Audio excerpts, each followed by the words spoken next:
Balancing aesthetics and functionality. That's our topic for today.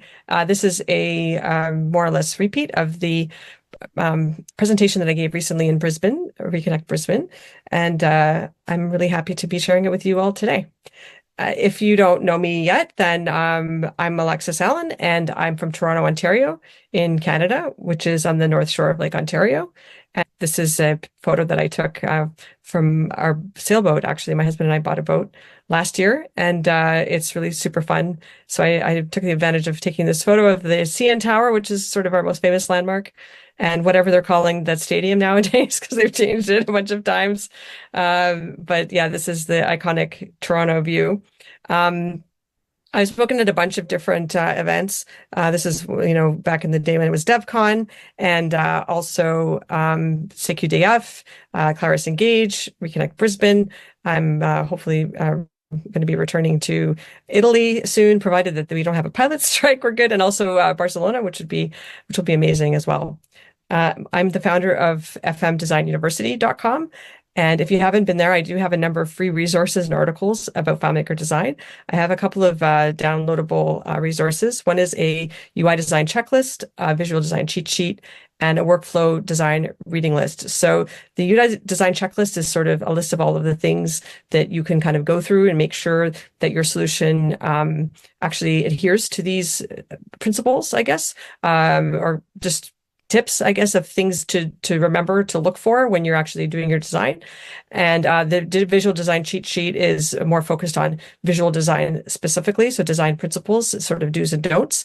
And the workflow design reading list is a list of the books that I've found most useful when I'm doing design and that I've keep around and I refer to all the time. So if you want to do a crash course in design, you can go ahead and check these books out of the library or purchase them, and then you'll have a pretty good understanding of, or at least a good basic understanding of UI UX design.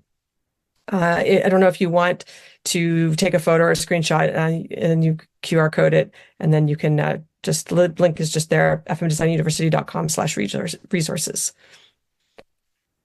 And I also have a signature course called the UX Design Workshop, and it's an 8-module on-demand UX design course. And it's really geared to helping people design a modern-looking, easy-to-use app right from the ground up. A lot of people struggle with sort of the process of design, or maybe they don't actually have a process. Sometimes people sort of design as they go. We'll see some examples of that sort of today in the presentation. So I really encourage people to plan out their design in advance. And the UX Design Workshop is really a way to help people figure out what should they be doing, what kind of activities should they do. And it's really kind of the minimum amount of steps that you need to take in order to have a really good result at the end. And I also do team training. So I've trained a number of teams in UX design. I've done Goya and Logic, a couple of others as well. So I encourage you to check that out. And here is a number of examples of things that I've designed for clients in the past. And they're all, clients that I've worked on projects for them. I really like to try and design in a way that doesn't necessarily look like FileMaker, and try to really make it look like just an app that people would use that is not obviously screaming FileMaker when you look at it. And that's kind of my goal, is to be able to have apps that are designed that it's not necessarily known that FileMaker is the platform. FileMaker happens to be our tool. I happen to really like the FileMaker tool, but it's really sort of adhering to the standards of modern design. And it's not just sort of like looks like standard FileMaker or just like an older type of design. That's kind of the goal that we're looking for. And exactly sort of in the theme of the presentation today, balancing the functionality with aesthetics. And I also created a theme file, which is offered for sale.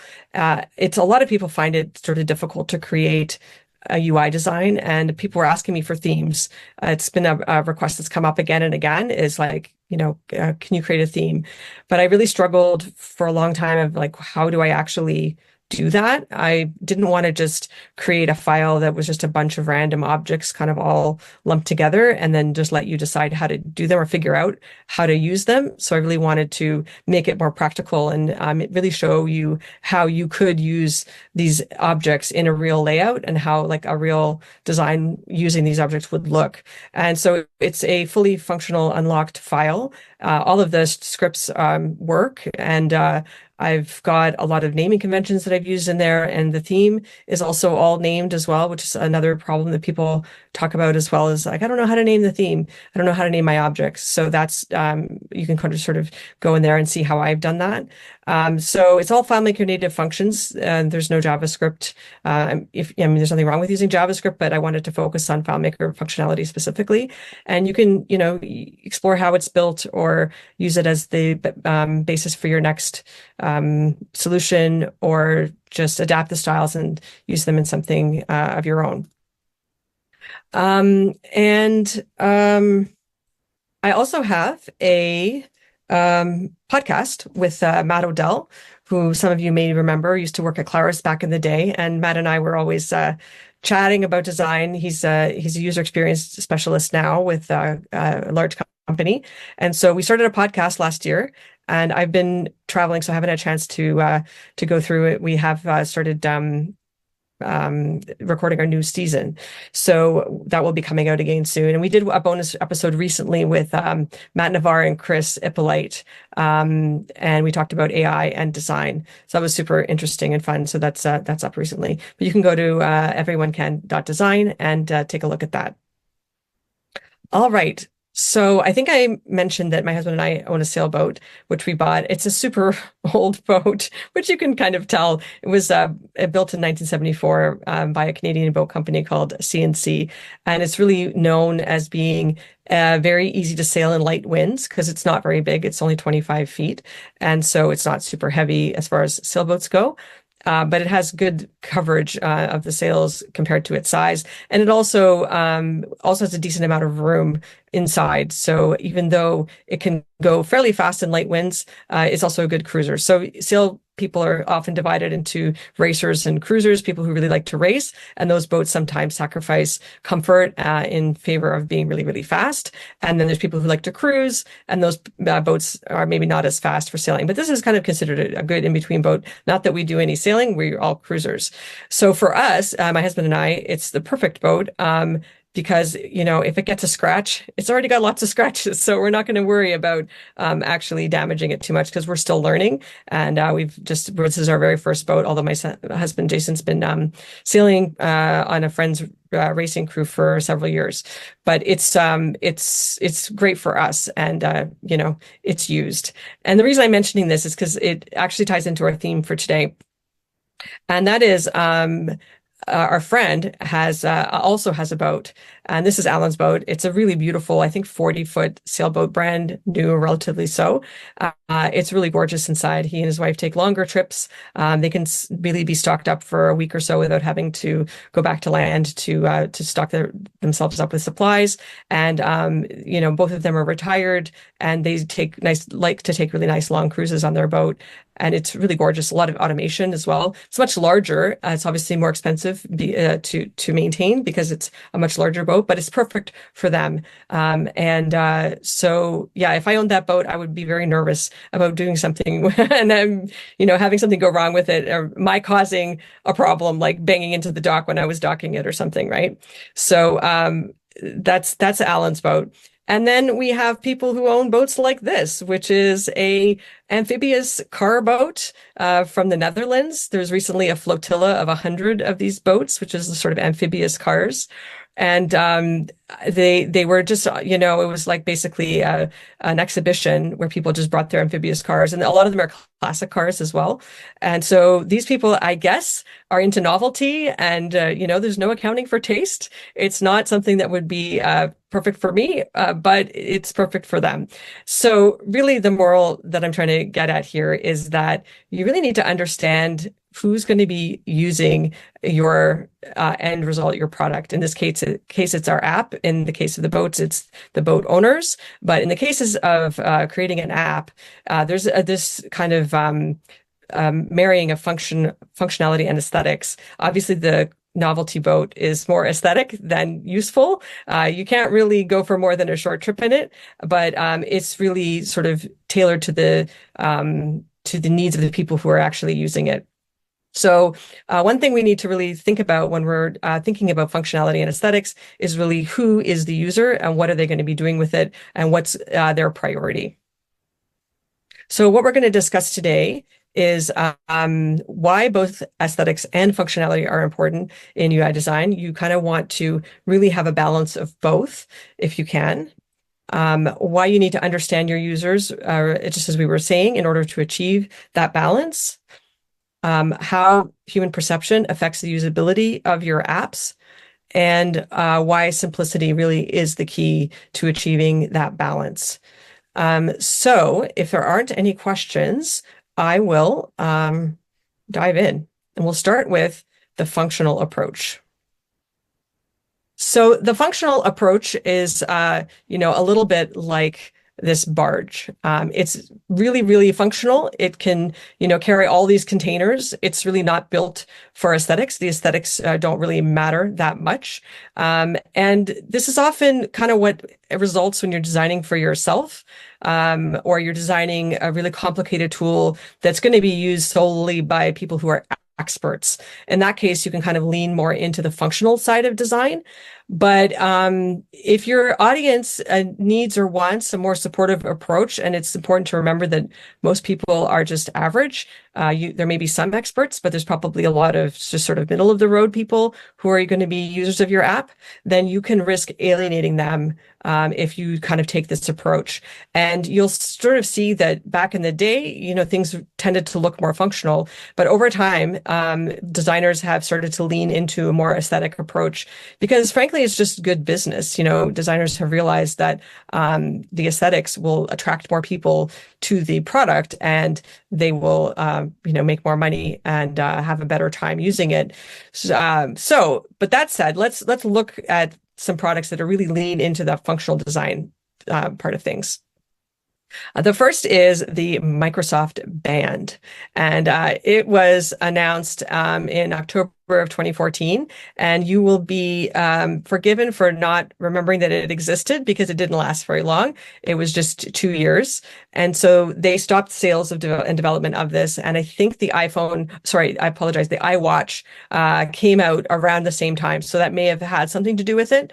But it was super uncomfortable to wear. It was sort of this inflexible plastic. And so people wanted to use it primarily sort of for tracking like their fitness, their steps, and their sleep as well, except it was really uncomfortable to sleep with. And but it had like the battery life of a smartwatch, which was just like a couple of days, whereas most fitness trackers would last a lot longer. And it didn't work with Bluetooth headphones. You couldn't really listen to music on it. And it cost like $250 US.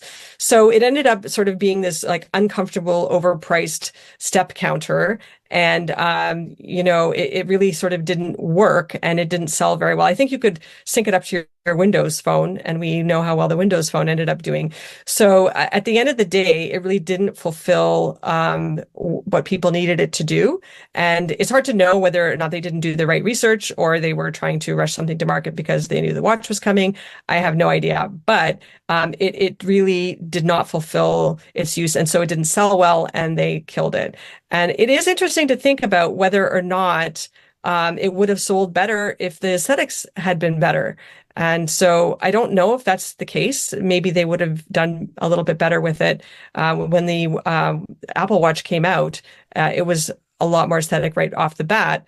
But I think it's interesting to think about whether or not that had something to do with whether or not it made the situation worse. But it really didn't seem like it was fulfilling the goal of who was going to use it.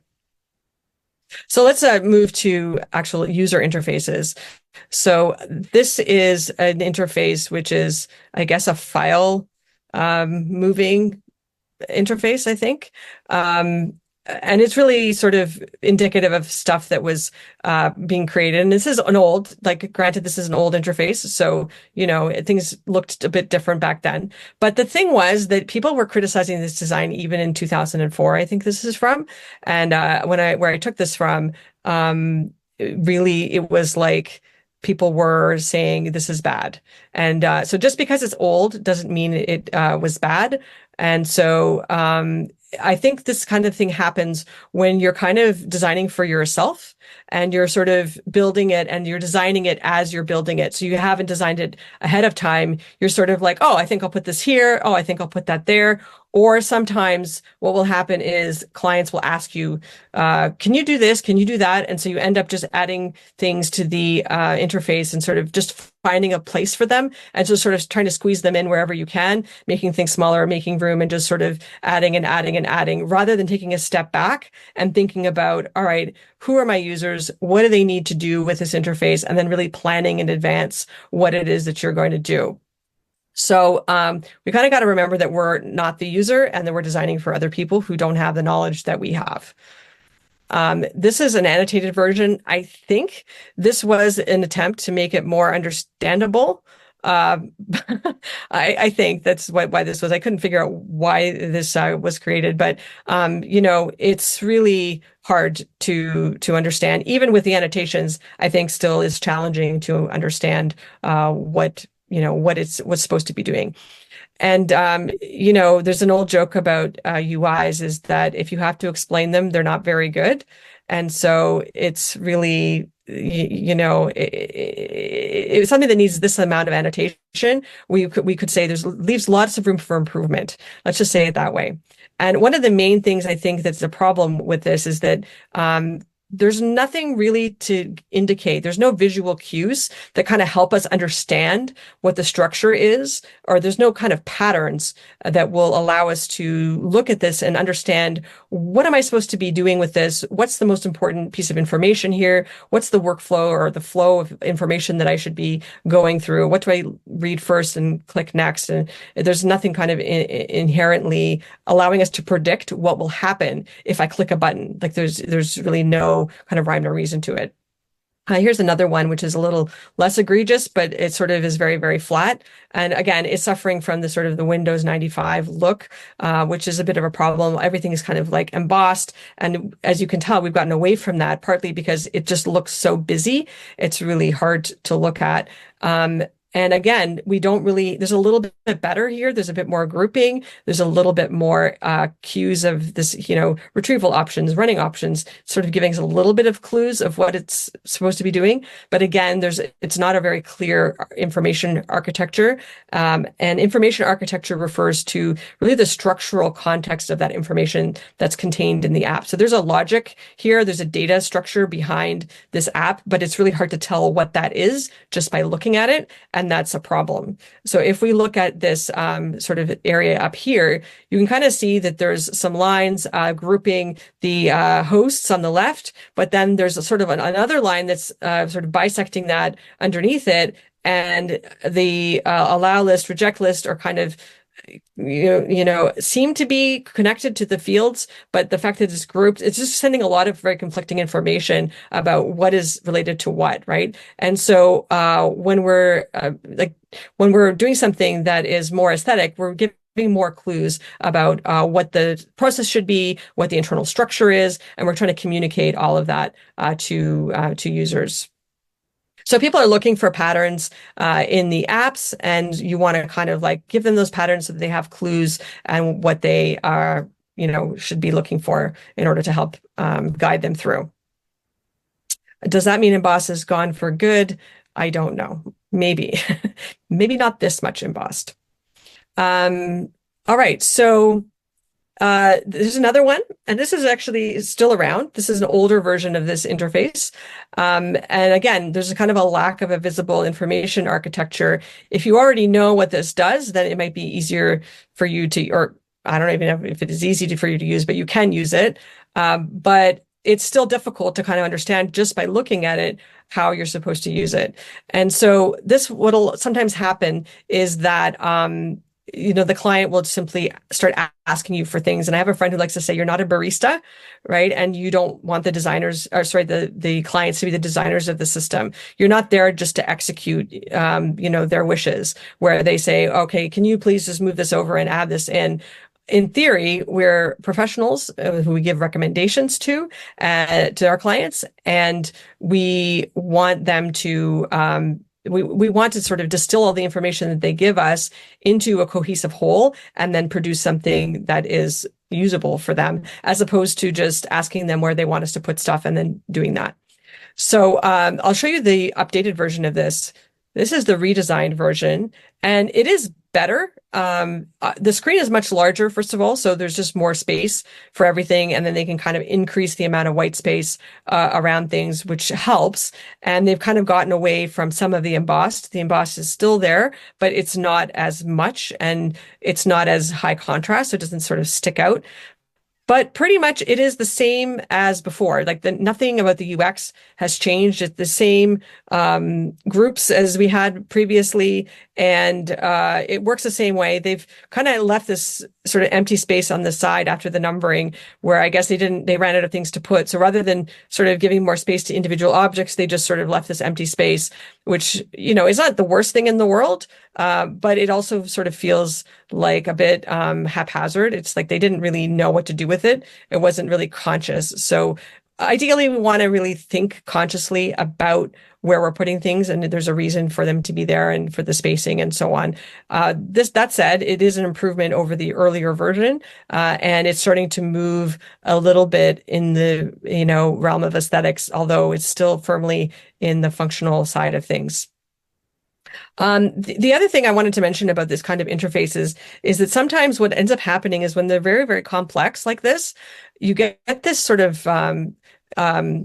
contradictory situation where people who've gone to the trouble of learning it can actually become really attached to it. And maybe, I don't know if people have had this experience. I've definitely had this experience where you've got somebody who's been working in production for 15 years or whatever, and they really like this interface and they don't really want to change. And I think part of the reason is because they've gone to the trouble of actually learning how it works.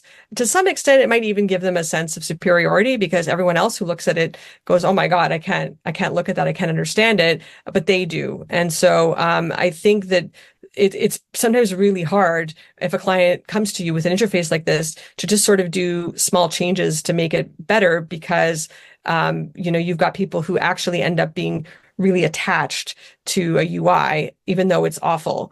And one thing I would do is potentially try to get those people and ask them, to share their knowledge with you about the process and about all of the things that it does. And because what it can end up happening is that the clients can end up sort of like boxed into a corner where they want to grow, they want to bring new people on, they want to, maybe hire or just grow as an organization, and they know they need modern software to do that, but they have people that they still depend on inside of the organization who are kind of stopping that from happening. So just, as a little aside, sometimes if you can get those people on board to kind of help you design the newer application and sort of really acknowledge their expertise, then that might give you a bit of a way of sort of getting around that, because that can definitely be a problem.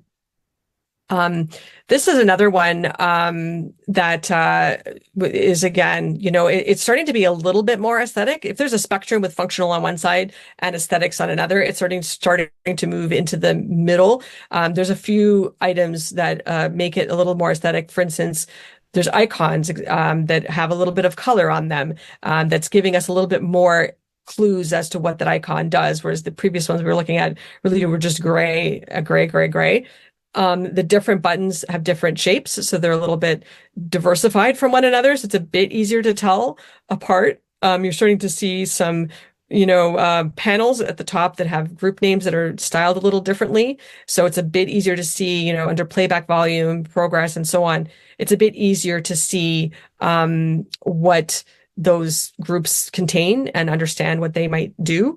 And the other controls basically are a little bit different from one another. So it's a bit easier to tell what is different and how to use it. But it's still pretty much a barge. It's getting a little bit. It's having some of the elements of aesthetics, but it's still, firmly in the functional camp.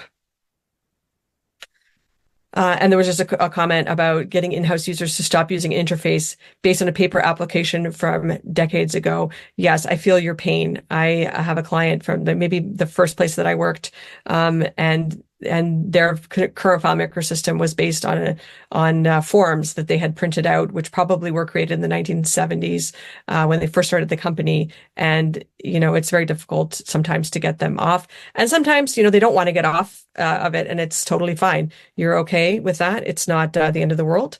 And so yeah, it can be okay. But if they want to change, then that can be more of a problem. So then here's another one. It's not to pick on Windows all the time because so far we've only looked at Windows. So Mac can also be a problem where this is a Mac application. It's an SEO application. And again, I think if you are really familiar with SEO, then perhaps this is more understandable to you. But if you're not, as I'm not, it's really hard for me to understand how all of these things to go together. There's very few visual clues letting me know what is the actual structure of this app in terms of the relationship of the pieces of data with one another. So what's a parent, what's a child? It's just kind of a bunch of information, right? And so I am having a problem because there's not much in the form of what we were just talking about, information architecture. There's not this sort of like visual clues. There's not a visual hierarchy. There's not stuff that's more important than other stuff. Everything kind of has the same importance. It's all the same. Like there's just a row of tabs that are all identical across the top, just with different names. So you have to already know what those things are and how they relate to one another to actually understand how to use the tool. And so if you don't have that, this tool isn't going to help you understand it. So as I was saying before, simplicity is really kind of the key. And if you can make your interface more simple, then you can avoid complexity altogether. And that's also easier said than done sometimes because, simplicity is not always easy to achieve. And the way to do that really is, we'll talk a little bit about it later, is actually doing user research and finding out from people who they are and what they need to accomplish with your app. The ultimate app that has, simplicity is the Google search page, which has remained virtually unchanged since the beginning. But it's very, very effective. It's very simple, and it is very effective at encouraging you to use it the right way, because there's only really one way to use it. They even put the cursor in the field for you, so you can't really use it any other way. They do have some functionality tucked away around the edges so that if you, open up one of these menus, you'll see a bunch more complexity kind of hidden under the hood, as it were, or one click away. But they're trying to keep this interface as streamlined as possible. And so, it's encouraging people to use it and to use it correctly. So that's really, it is very functional, but it's also very usable for that reason. And here's another functional design. So it's plain blue links arranged on the page. So I want to get away from the idea that just because it's functional doesn't mean it's usable. So the ones that I showed earlier were both functional and not really that usable either. This is, more usable. Even though it's very, very functional, it looks very functional. It is more usable because we're starting to see things like grouping, really strong groupings, really good category names. They're really set apart a little bit, even though they're still blue. They're a bit bigger. They have a bit of a background to them, and so there's more structure to this page. And you can start to see what I was talking about with information architecture starting to come out, where it's giving me an idea of how this site is organized and how I might want to use it. And the other thing too is that Craigslist is, a site for secondhand goods. So their brand is really sort of very no nonsense and value. So it's not like they're trying to sell new Gucci bags or something. Well, maybe they are, but there would be knockoffs, I assume. But they're not, a luxury brand trying to draw you in. This is like a secondhand goods marketplace, and so they can get away with doing something that looks very functional. Because I'm sure that over the years, Craigslist has been around for a long time. They've had that opportunity to do a lot of research about what works, and it is also simple, right? They have, even though there's a lot here, they have tried to make sure that they just focus on what is going to be as useful as possible, and they've been able to do research to figure out what people respond to. And then Wikipedia, again, is another example of a functional and usable site. Again, it's simplicity, right? And it's also very consistent.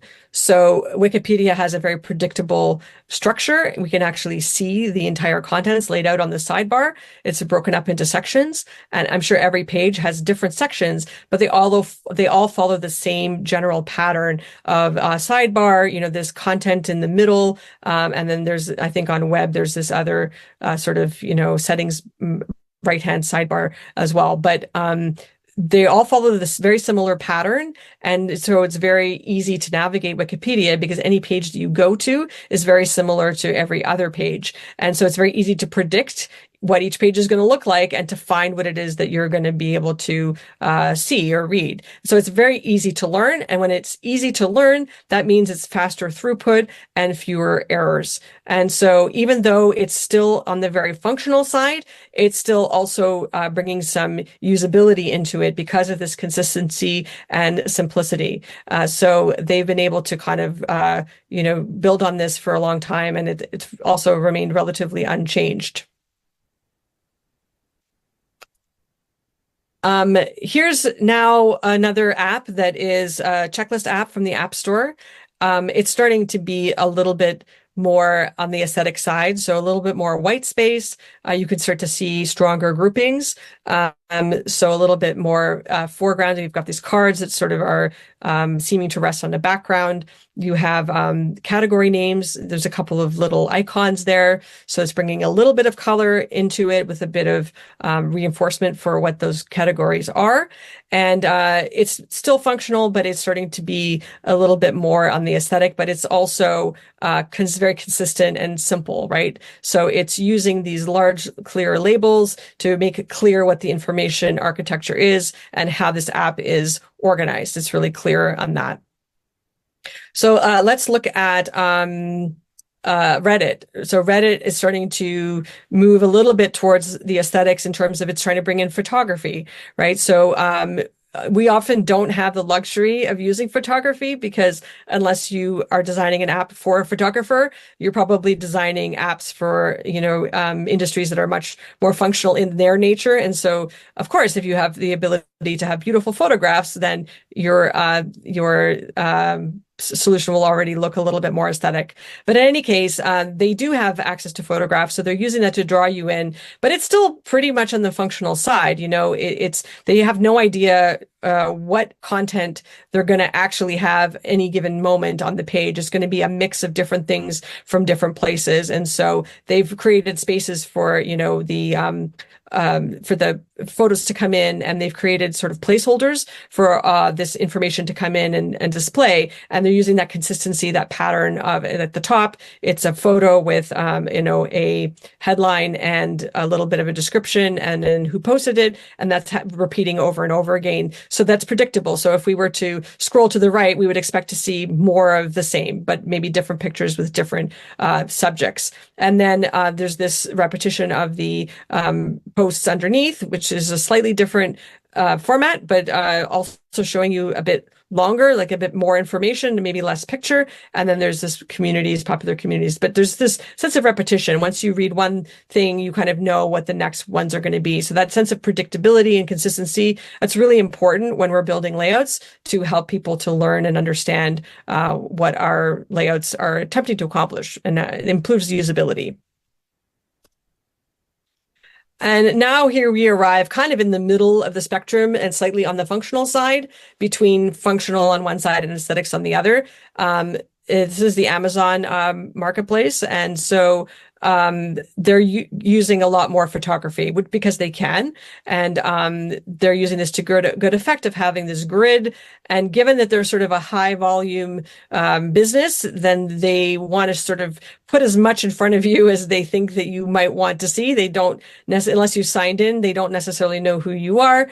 And so it's sort of a smorgasbord of things that you can choose from to look at. But they're trying to draw you in with the photography.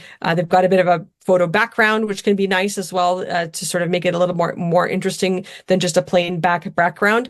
And so there's some aesthetics in there, but it's still sort of really on the functional side.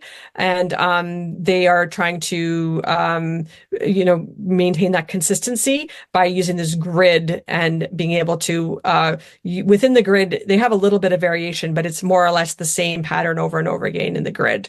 And being able to have you predict, oh, okay, if I scroll down this screen, I'm going to see more of the same, and I'm going to maybe take a look at the pictures and maybe click on something that is interesting. All right. Do we have any quick questions before I go on to the aesthetic approach?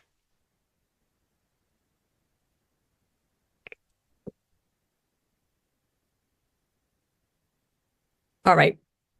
So the aesthetic approach tends to be sort of more luxury goods.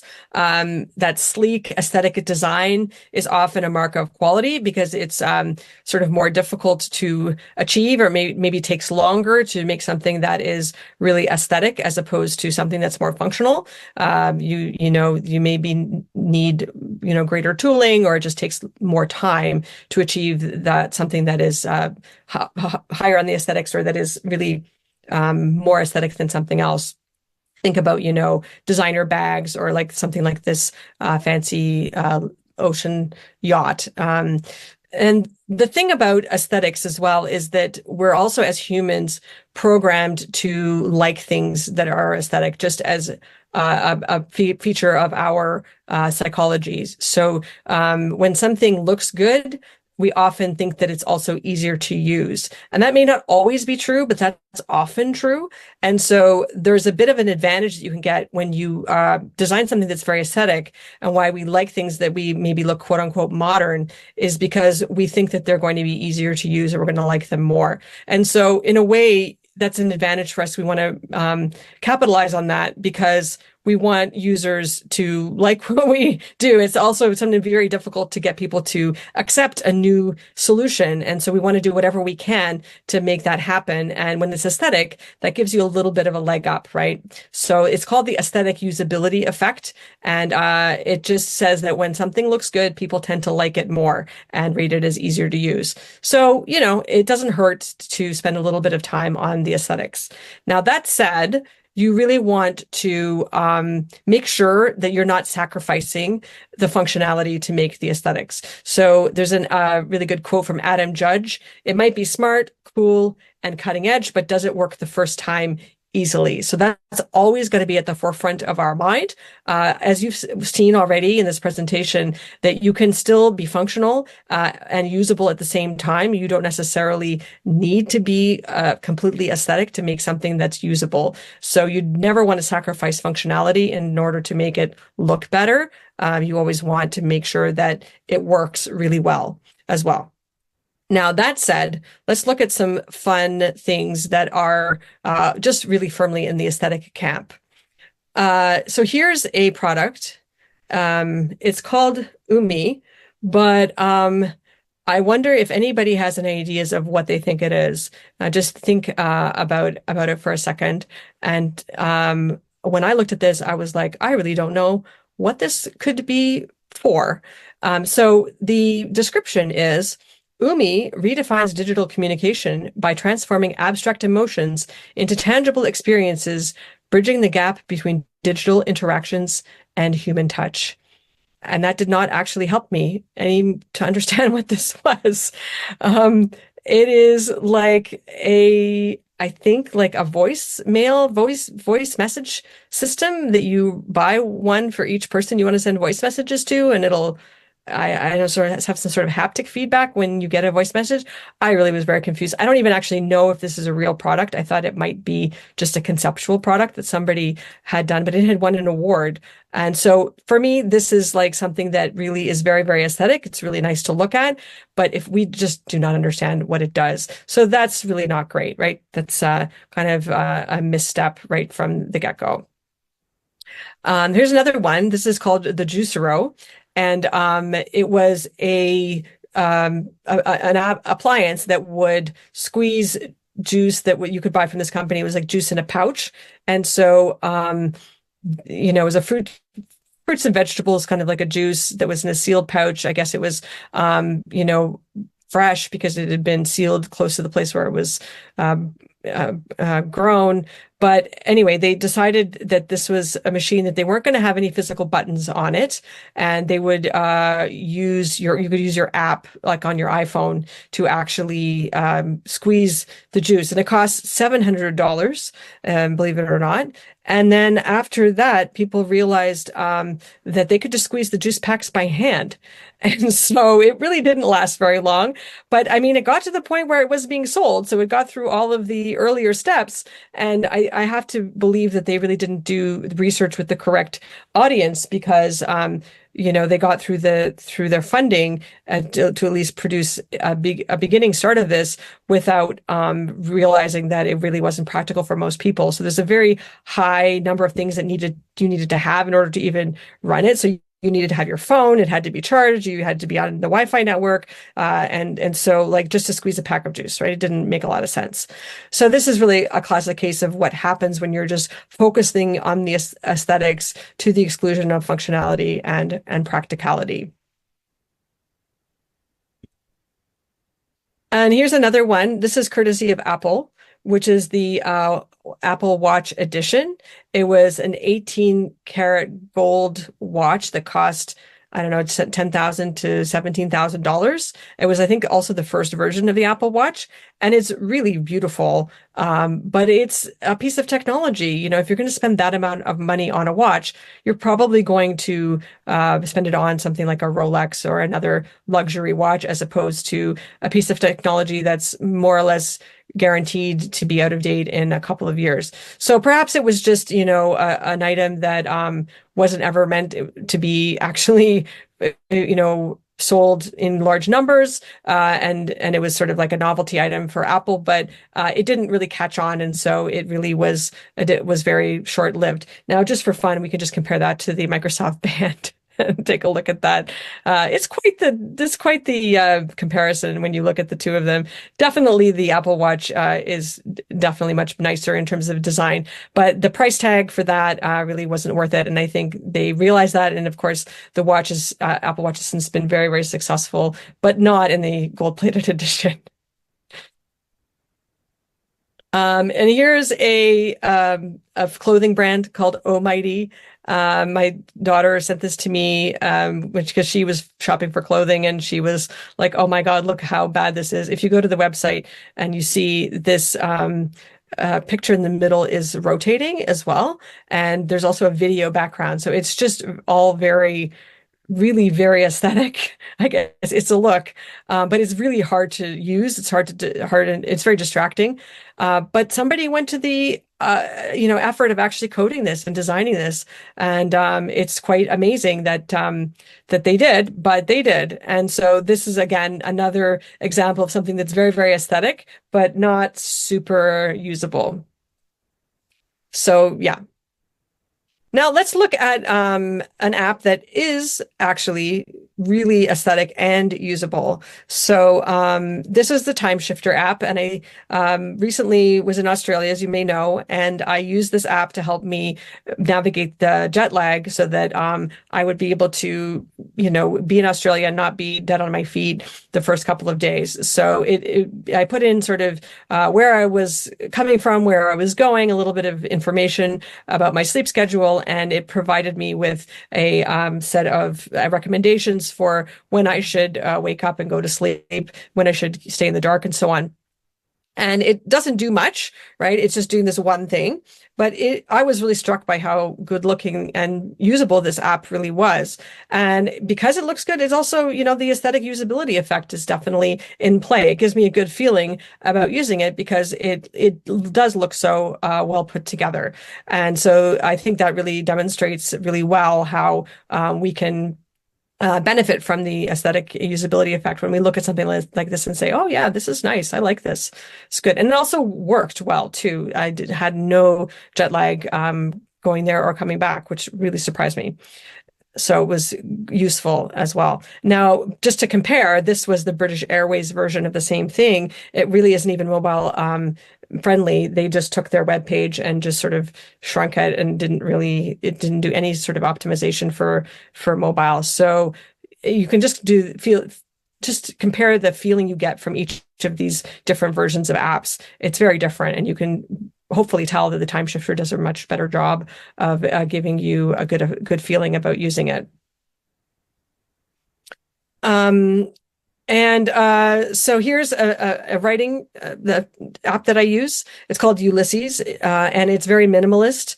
And it's sort of it's very minimalist, but it's not functional. I feel like it still falls on the aesthetic side of things, but it manages to be really usable as well. And it's very focused on writing, and it kind of gets out of your way when you're writing. It's very um,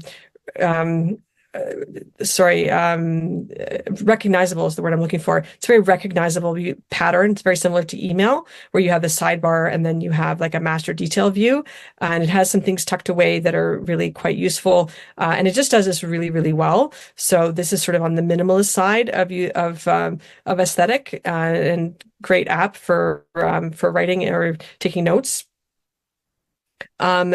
And this one surprised me, but in a kind of a good way. I didn't really think that QuickBooks would be the thing that would surprise me, but it's, I think, come a long way, and it's actually doing a pretty good job of merging the functional and the usable, functional and aesthetic together, and it's making something that looks quite good, but is still quite usable, and it's not overly one or the other. This is the old version of it, and you can kind of see that they took away that zebra striping on the older table that was there probably because everything is so close together. So the new version kind of just added a whole bunch of white space to make each line a little bit more independent, and so that you could perceive them differently. And it just added a very subtle divider between the records. It also took away some of the information that it maybe didn't need. They kind of kept the colors at the top, giving a little splash of color to this and making it look a little bit more aesthetic. It would look much grayer if we didn't have that. But I think they did a good job of really bringing this to life. And then, I have a question about that last. Yeah, Um, please. I think a lot of the more spacings came out when a lot of touch devices came out. Is that correct? Like it seems like the design requirements changed when there was iPhones and iPads, and you had to we had to get our fat fingers in there to be able to touch things. Is that do you think that was affected by that, or? I do. I don't think it was directly affected. I think it was sort of like a change that happened gradually as a result of mobile. So when mobile came out, I think design had to change in order to accommodate just the smaller surface area that we had to play with. So everything got really stripped down. And as you said, there needed to be more space in order to accommodate people's fingers clicking on targets. And, it's not as precise as the mouse. But I think what ended up happening was that designers realized that, oh, this look actually would transfer well back to desktop, right? So originally that was done as a practical reason for for practical purposes, that it had this more open design. And then people just said, oh, this actually looks good and it works. And also, we have to keep in mind there's also changes in screen resolution that's happening during this time, like over time. Like when we're talking 25 years ago, we didn't have monitors with the pixels that we have today, right? So it was harder to do some of this fine stuff. And so things just look more functional because that was what was possible to do to some extent back in the day. And as we've gotten a little bit more sophisticated, the design aesthetic has changed, but also I think for practical reasons. And I think you're right in pointing out that the ascendance of mobile has kind of also affected the way that people design for desktop. And we have just the space to do it, which I think really has helped. People aren't as averse to scrolling, I think, as they once were. It was really kind of like a big no-no to ever put anything on more than one screen. And sometimes to some extent that's true. But, I think we realize we'd rather have a bit more space and have everything readable than having everything crunched together and really working hard to see everything.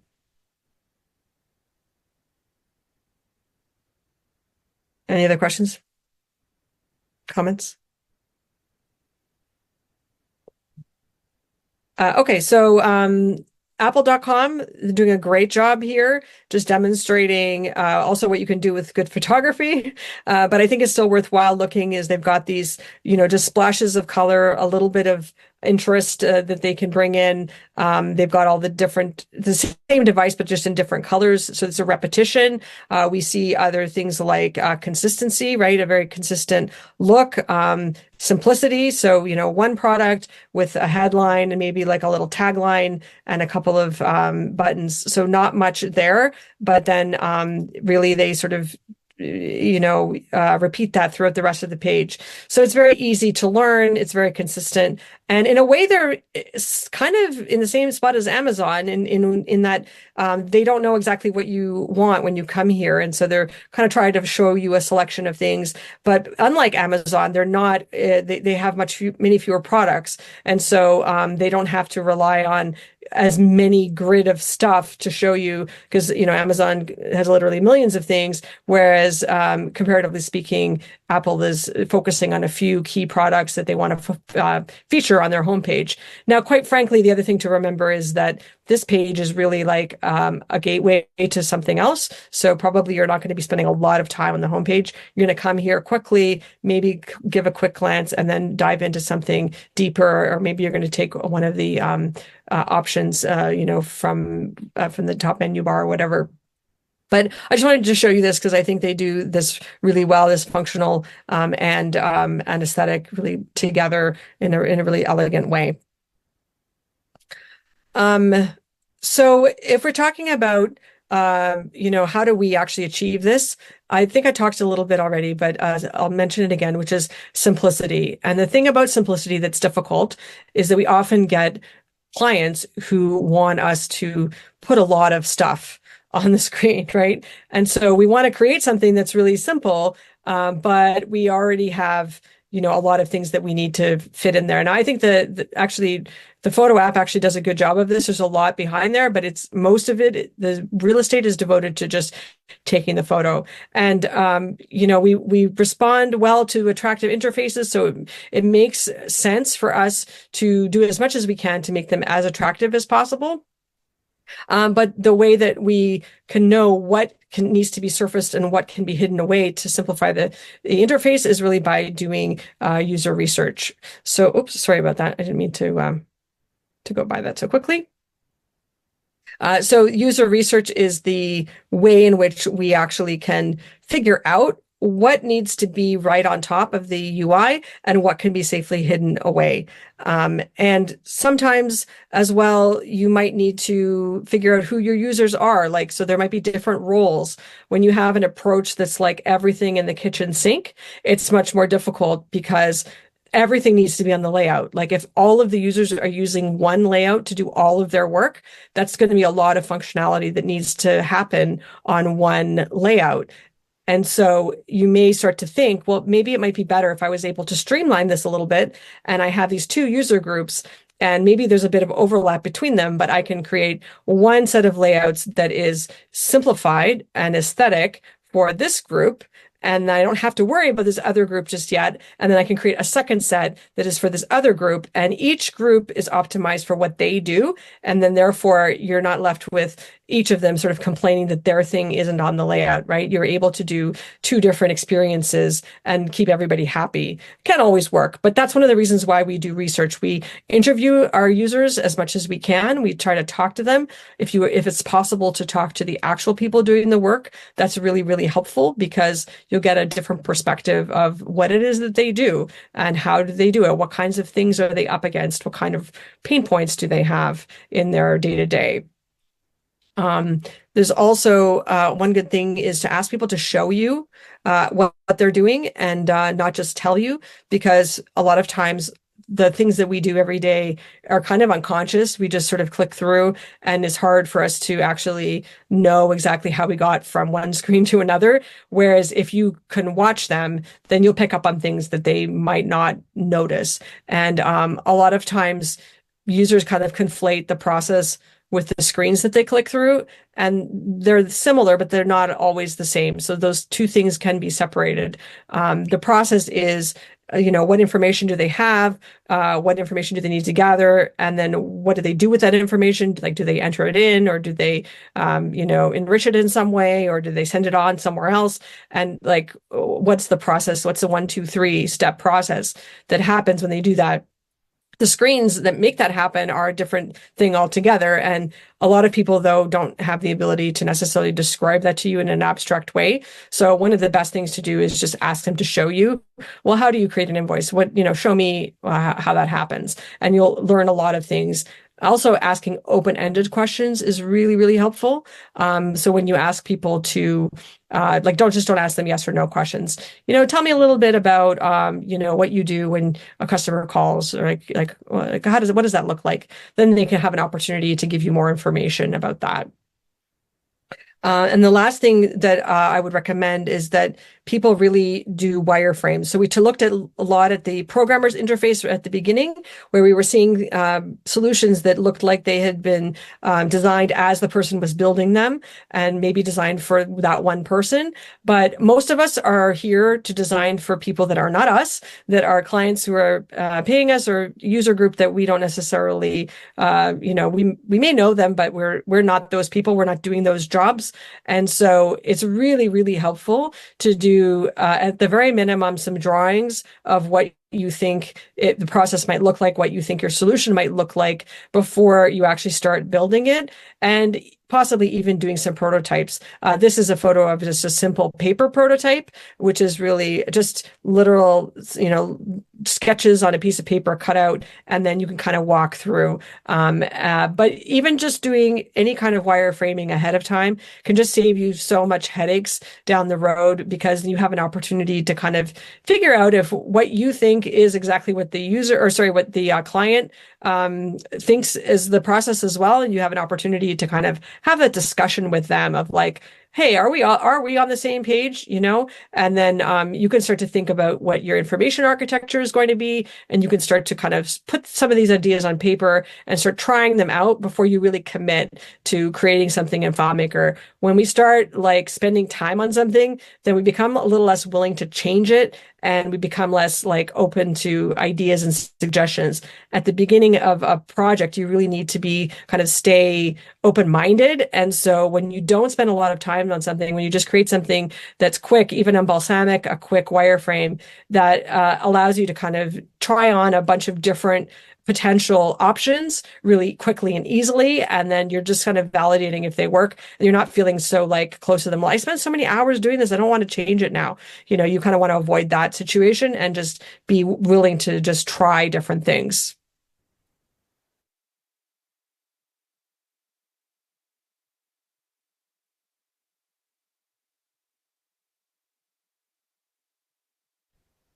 I kind of pay attention to what clues are we giving the user to be able to understand what the underlying structure is. So if you think of the example, say for a menu at a restaurant, I'm sure you've seen thousands of menus in your life, and probably very few of them were confusing to you.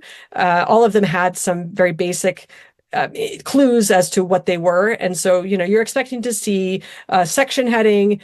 Maybe it's like, in this case, it's like all day, only from 11 a.m. extras. And then you may be seeing the name of the dish, a price, and maybe what it contains. So there's thousands and thousands of menus, maybe even millions of menus out there. But they all are different from one another, but they follow a very similar information architecture. So we're trying to think of ways that we can kind of communicate that architecture to the user. So we're using groupings, we're using category names, we're using differences in size, for example, of the categories. Maybe they look a little different. They could have maybe a different color or a different style. Or we saw some where the categories were on a slightly gray background to make them stand out. So all of these clues are kind of helping the user to understand, and they're kind of bringing that more aesthetic element into something that is otherwise extremely functional.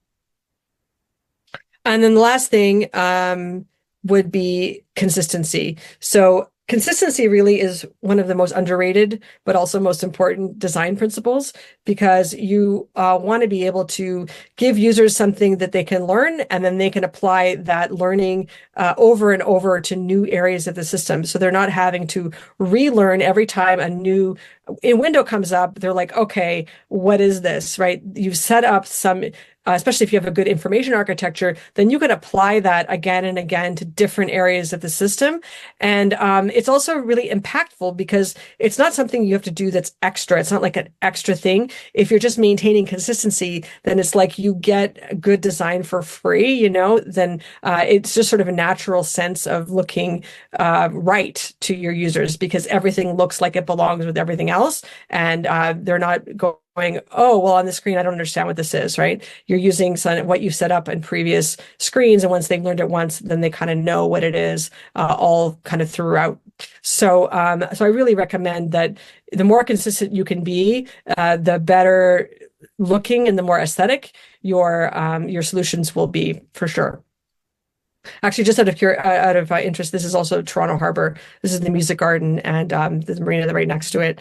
So it's really, really cool place. Even from the ground, the music garden's really nice.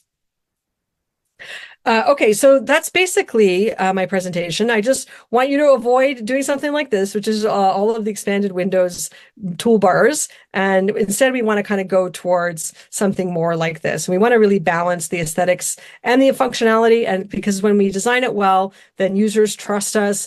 Software we made is more valuable to them. And if it's too aesthetically focused, of course, we don't want that, because we don't want to sacrifice functionality. We don't want to make it, oh, it looks so great, but nobody can use it. But we still want it to be aesthetic so that we get that aesthetic usability effect and they feel good when they're using it.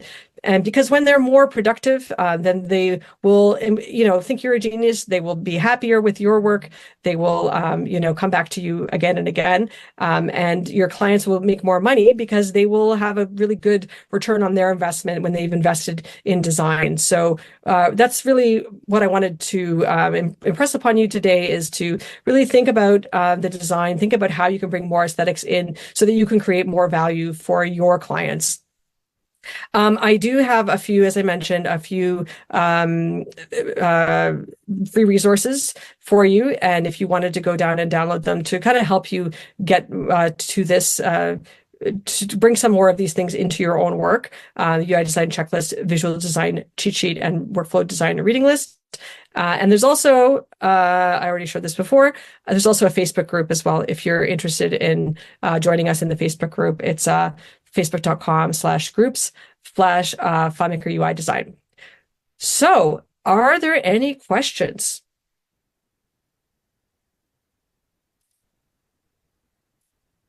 There must be some questions. There are, but I'm taking down some of that, some of those links there. Oh, did you want me to show that again? Yeah. That was the Facebook one. Oh, okay. FileMaker UI design. So while Eric's doing that, I'll jump in with a question. Alexis, do you have um, two kinds of projects? One where it's like very customized, maybe for an architect, because they're hyper visual. And then sometimes we have people walk in the door and say, I don't care, make it functional.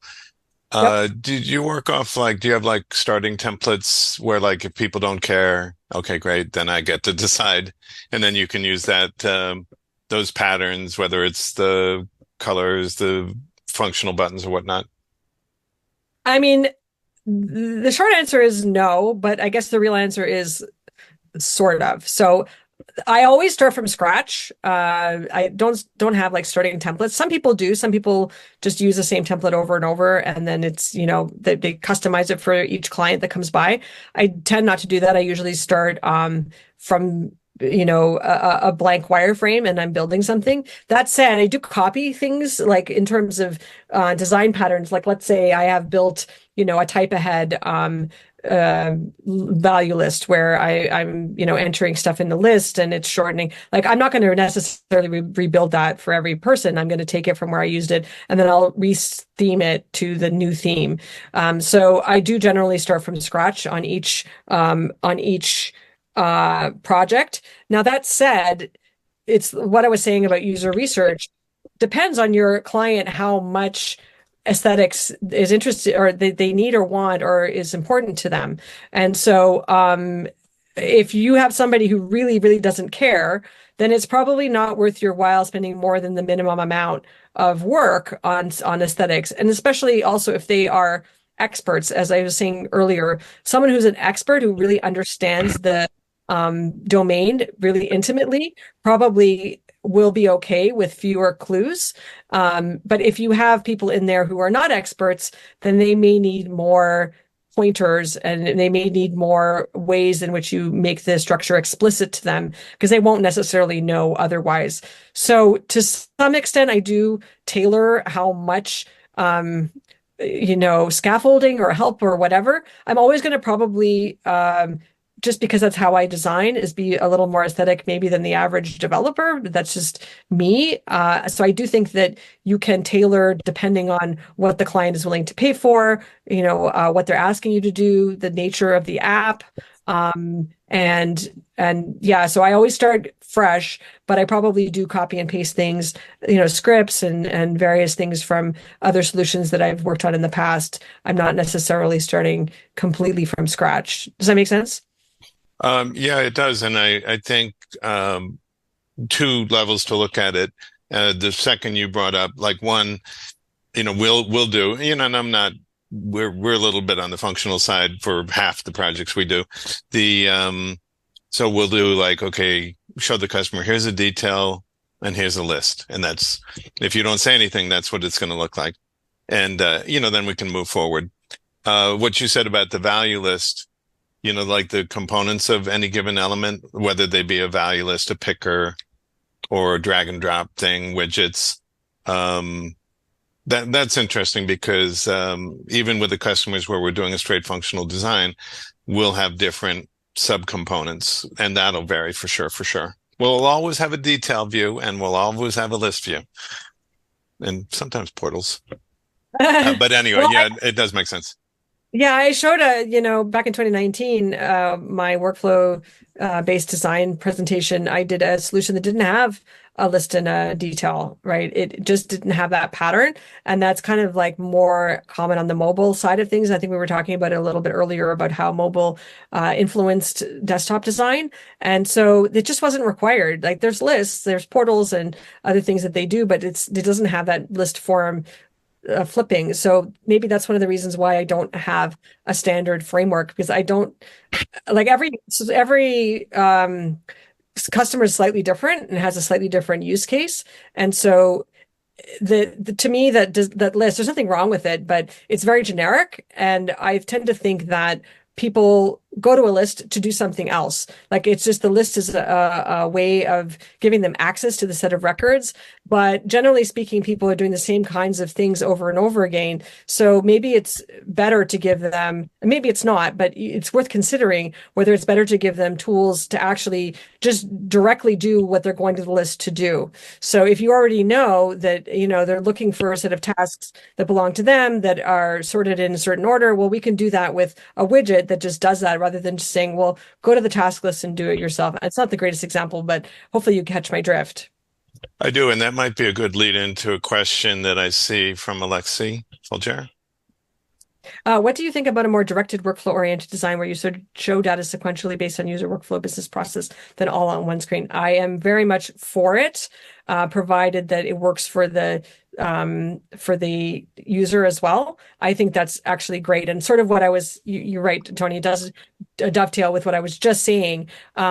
Often there's that problem of like, there's so much data in the solution. And if you're trying to design a single interface for everybody, there just isn't enough space. And so you have to create some sort of alternate path for people. And the really good way of doing that is identifying these workflows that people are using, and being able to create an experience that's optimized for that workflow. So, I mean, I teach workflow-based design in my UX design course for that very reason, which is that's often the best way to be able to give people the tools that they need without overwhelming the interface. And then it kind of takes away this kind of complaint that, well, I don't have access to this information. Well, you might, but it might be in a different workflow when you're doing a different set of activities. That's when you need that information. And that's when we're going to show it to you.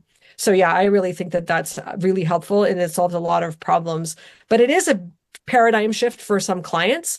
So sometimes they're used to this everything in the kitchen sink approach, and then moving to them to a workflow based approach can be sometimes a little bit challenging depending on how open-minded they are.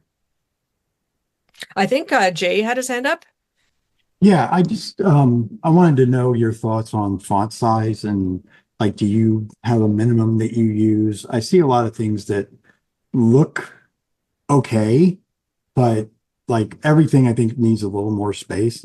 Your stuff is amazing and beautiful. But sometimes font sizes, we tend to like a lot of the things I see from previous developers, things are pretty small. Yeah. Well, I think resolution has gone up. And so some of the stuff that was 12 looks smaller too. And so, yeah, I think that you probably, 12 is good for something that's body text, even if you can do 14. Again, this is, I think, the mobile influence as well, where the things tend to be bigger. And so, yeah, I would go larger if you can. It's also relative, right? So you're looking at how big is the difference between my largest level of hierarchy and my lowest level of hierarchy. So the more important something is, usually the bigger it is. But obviously, if it's large, you can't have very much of it because it would take up the whole screen. So you're limited to things like titles, for example, or like categories. And then, if we're talking about levels of hierarchy, so you have your title, it's very large, but there's not very much of it. And then maybe you have like section headers, which are smaller. So there needs to be some contrast and difference. It doesn't always have to be size difference, but there needs to be some perceivable difference between those two levels of hierarchy so that people can see, oh, this is a category and not a title. And then again, between the category and let's say the body or the field information, right? So yeah, and playing with font sizes is a really nice way to bring some variety without too much change. So I don't recommend people use a lot of different fonts, but sometimes you can use the same font. And also in FontMaker, we're a little bit limited with the font choices anyway. So it's a bit tricky. It would be nice to one day have more font support. But anyway, even within the same font family, you can make some changes and it looks consistent because you're using the same font family, but it has a little bit of variety because you're changing sizes and you're making it look a little bit more interesting by playing with those font sizes. So yeah, you can experiment and see. I would say go a little bit bigger if you can. Sometimes there's a certain constraint there because you just have so amount of information you got to stick on the screen. I wouldn't go too small though, because then, readability is a problem and accessibility becomes an issue at that point where it's just not readable by by people. So, yeah. Alexis, I think you mentioned something about how it influences UX design. I can't remember the comment you made, or I think mobile. I think it was regarding mobile. How do you see AI influencing user experience? That's a really interesting question. It still remains to be seen, I think. Are you talking about user experience design, like actually the No, just in general, like what I'm seeing is we're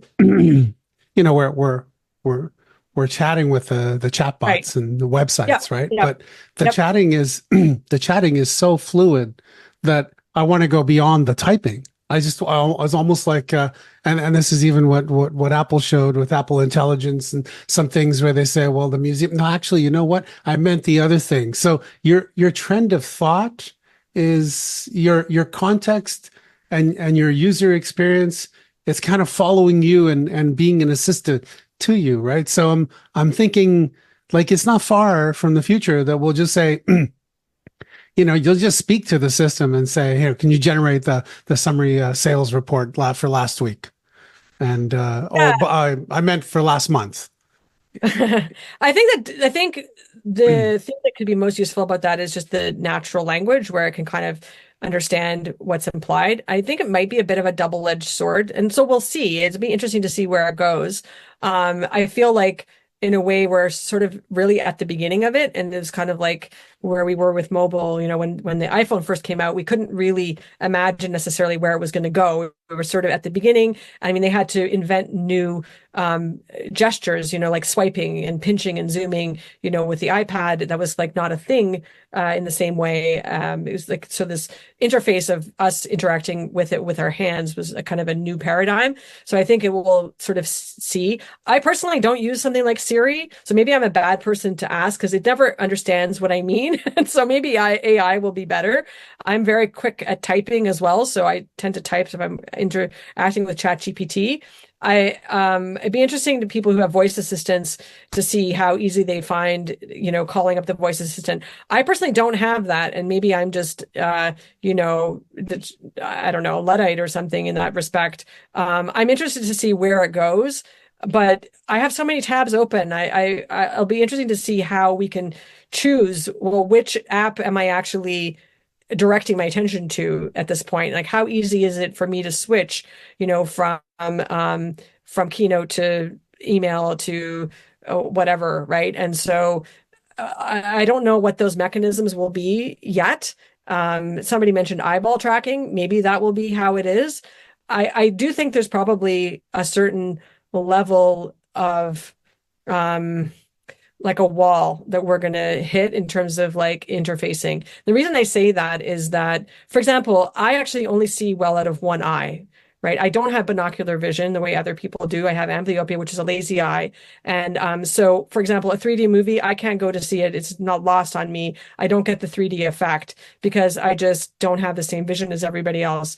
Some people, like my daughter, get seasick really easily, right? So, actually, she's better on the boat, but or car sick. So like there's the sense of part of our existence in this world as humans is monitoring the world around us. And so when we're talking about VR and AR and AI, like it'll be interesting to see how it can mesh with different people's sense of perception and of, even proprioception, like where your body is in space and interacting with these. Like with the keyboard and the mouse, it's very clear your hand's on the mouse and you have a certain amount of control with it. If we start doing eyeball things, and it's definitely possible. I think people who are compromised with motion sometimes can use eyeball tracking to like click on things. So I know it's definitely a thing.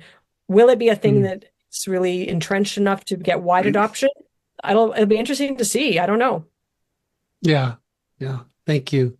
I had another question actually.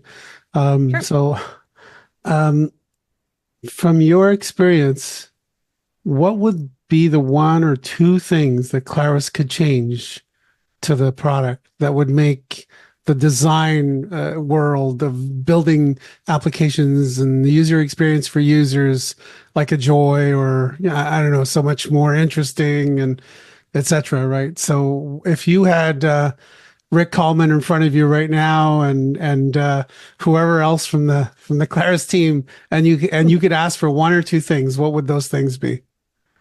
Um, I think that additional, if I were just one thing, additional font support would be really great.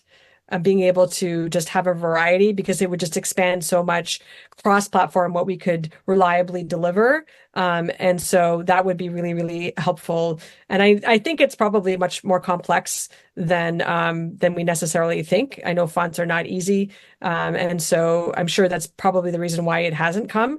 But that would be probably if I had to pick just one thing, that would be the thing that I would ask for above all else.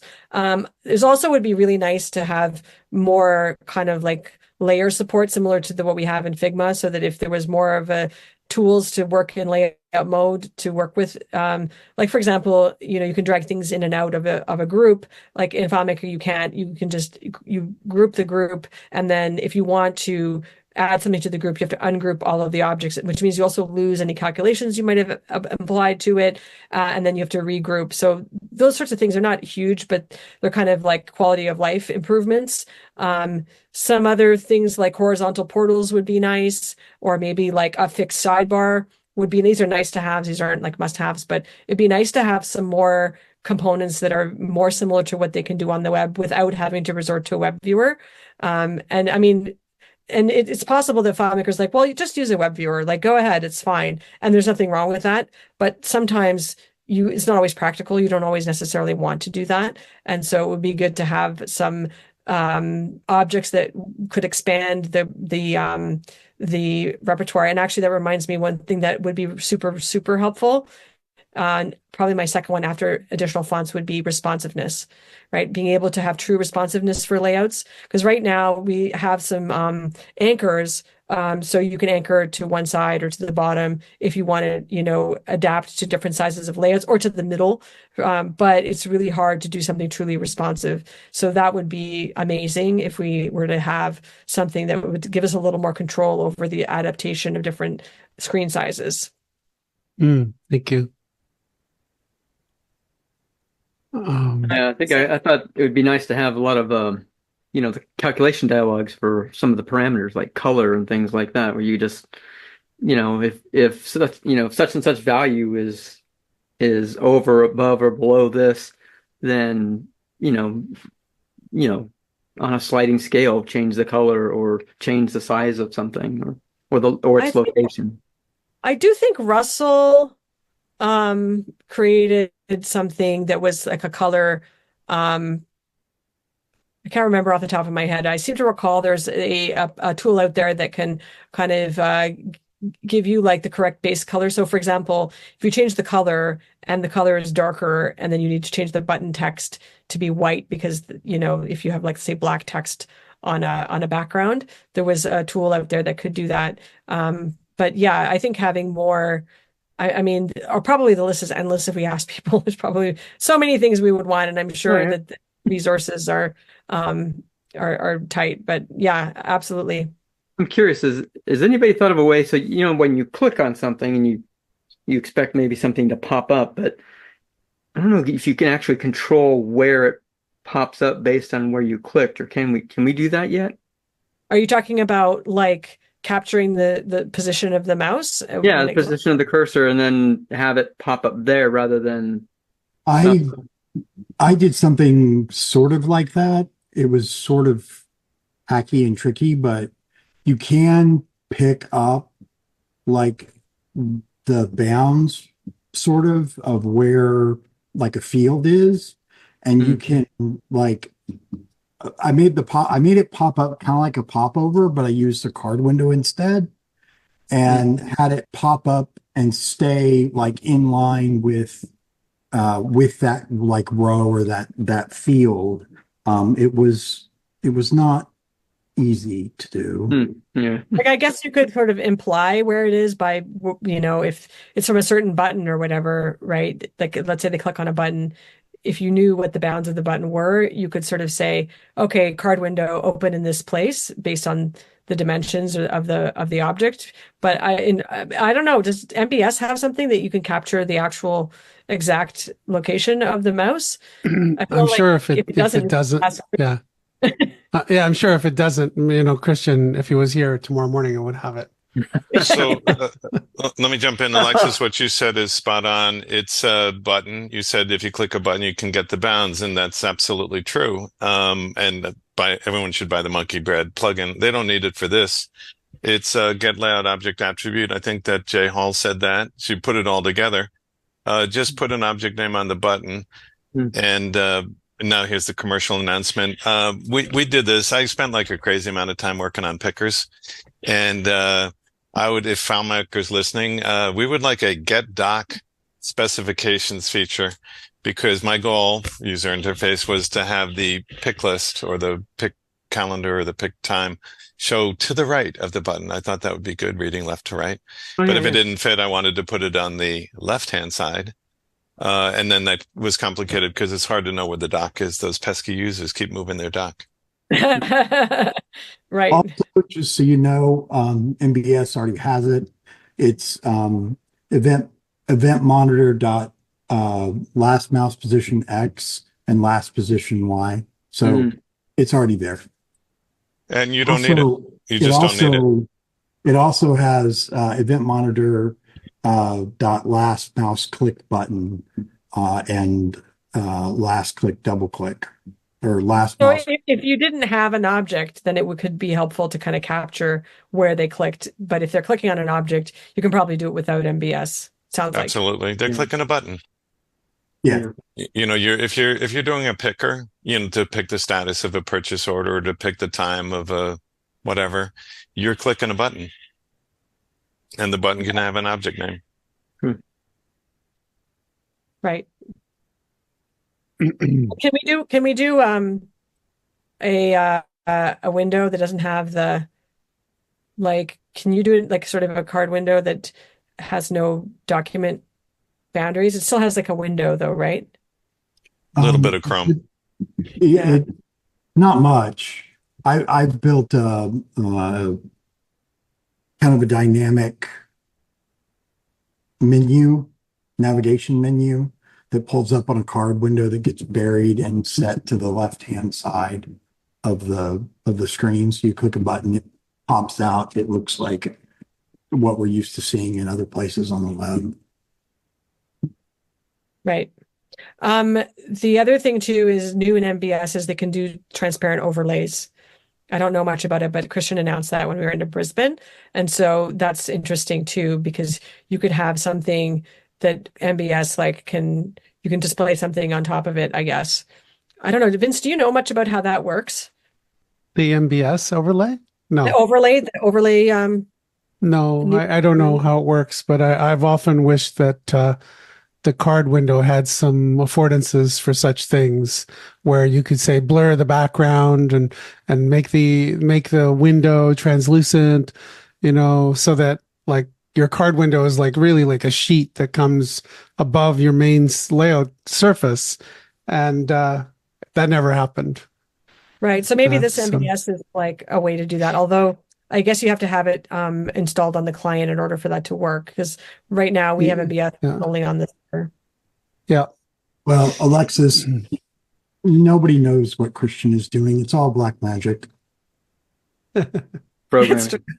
He's doing the real programming. Have an idea, just call him up or just send him an email and he'll just have it. Ask a question on community. He'll either tell you, oh no, it already does that. Here it is. Yeah. Because it's 9,000 different functions. It's so easy to find things. Yeah, absolutely. Yeah, and it's great. I mean, I think things will evolve as time goes on, and the other thing, the flip side of it is, just because something is old doesn't mean it's bad. And we were able to do good looking user interfaces in the past with the tools we already have in FileMaker. So I think sometimes we get kind of like shiny object syndrome when there's this and new that. And while it's nice, we can still do quite a bit with what we have. And so, yeah, we do feel a little bit envy sometimes when we look at what people can do on the web and go, well, we can't do that in FileMaker. But sometimes that's okay. Very rarely is that sort of a fatal problem, where there's usually other ways of doing something that maybe aren't quite as nice, but are still quite usable and good.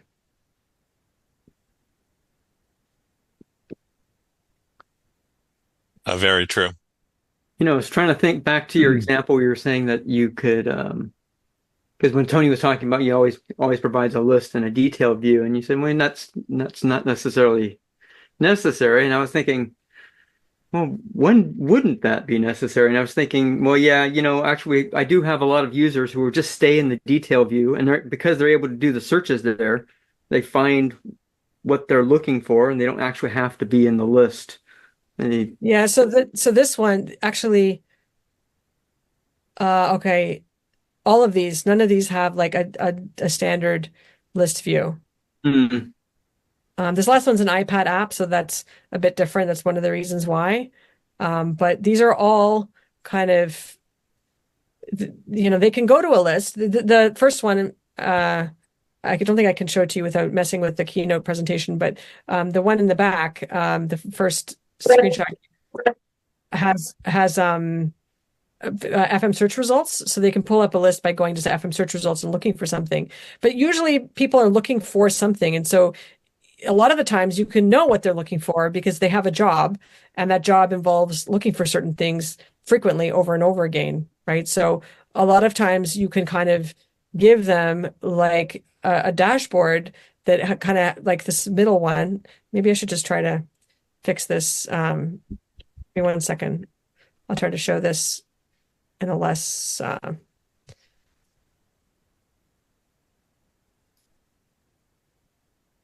so this one here is like a main screen that people see when they come in, and they they don't need a list view because this is sort of their starting point, right? This is already kind of a list, but it's a bit more. It's more like a master detail where they have these items and then they can do a bunch of stuff with them. And so they're already kind of one up on a list because it's more functional than just a simple list. So a list view would kind of be like a step backwards for them than what they have here, right? So there's like not so much of a reason to have a list. If they're running a report, then maybe they're doing a search. I'm not saying that you should never have a list view, so don't get me wrong. I'm just saying that it doesn't necessarily have to be the default pattern that you give users when you first deliver a solution. But in this case, it's kind of a key because it's both, right? Hold on, let me jump in and say I exaggerated. When I said I always have a detail in the list, what I should have said is I almost always. And Alexis, your point is well taken that you can certainly get a lot done with what I'm looking at is a detail screen with a portal, just to use terms. I think FileMaker calls it form view. I like the word detail view. And truth be told, there are times where I have only a list and only a detail. I think there's a fine debate, and maybe we'll have it here another day, when this is a beautiful interface, by the way, and it's a detail screen with a portal, and that's awesome. We had a situation the other day where the people had so many items in the portal that in that case, not always, but in that case, we did give them a list view because that gave them more space. They had like too many items to work functionally in a portal. But just to be clear, when I said that I always have detail in list, almost always. Yeah, exactly. I think it's really depends on the situation, right? It goes back to what I was saying earlier about doing research. It's like it's very hard to say absolutes. Well, you should always do it this way. You should never do it that way. It's always looking at the situation and trying to find the best solution. And you're absolutely correct. If there's a performance issue with a certain pattern, then you're like, well, this is all well and good, but because of this performance issue, I need to find a different solution. And so then that's perfectly acceptable. You're making a design decision at that point. It's different though to say, well, I have this template or this work framework. Sorry, it's late for me. Brain cells are going a little bit. I have this framework and I'm just going to use this framework. I'm going to figure out how to fit every client into this framework. That's what I'm trying to get people to sort of think a little bit beyond that and say, well, maybe different clients need sort of different approaches depending on who they are and what they're dealing with. Absolutely.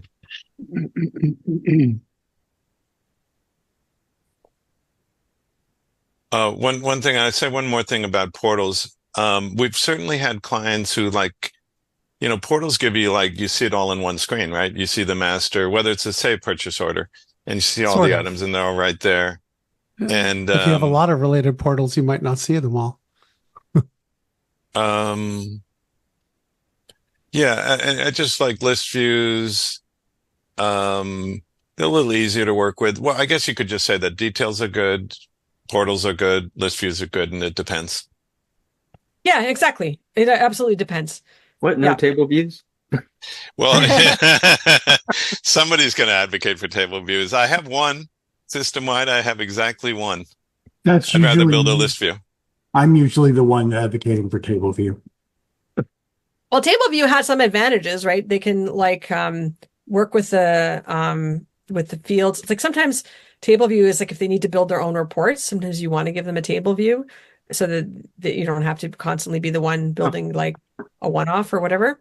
That's what I was just thinking of because yeah, just recently somebody keeps asking for different sorts of exports and things like that. I said, well, what if I gave you a layout you could edit, and then you can organize all those fields yourself, add and remove them, and put them in any order you want, and then you do save as Excel, and it knocks them out just exactly as you see them. Yeah, exactly. So it depends, but you're probably not going to give a table view to someone as their main way of interacting with your data, right? Like, Right. it's Like they'll do their finds on another layout, and then they come over there to do their export. yeah, or it's like a reporting module and it's like specifically it's optimized for that activity. It's like kind of an extension of what we were already saying. So you have a group of people who are optimized for a certain activity, and that activity in that case is reporting, and in that case the table view might be the best way of allowing them to do that, right? So that's totally fine. I think that makes perfect sense.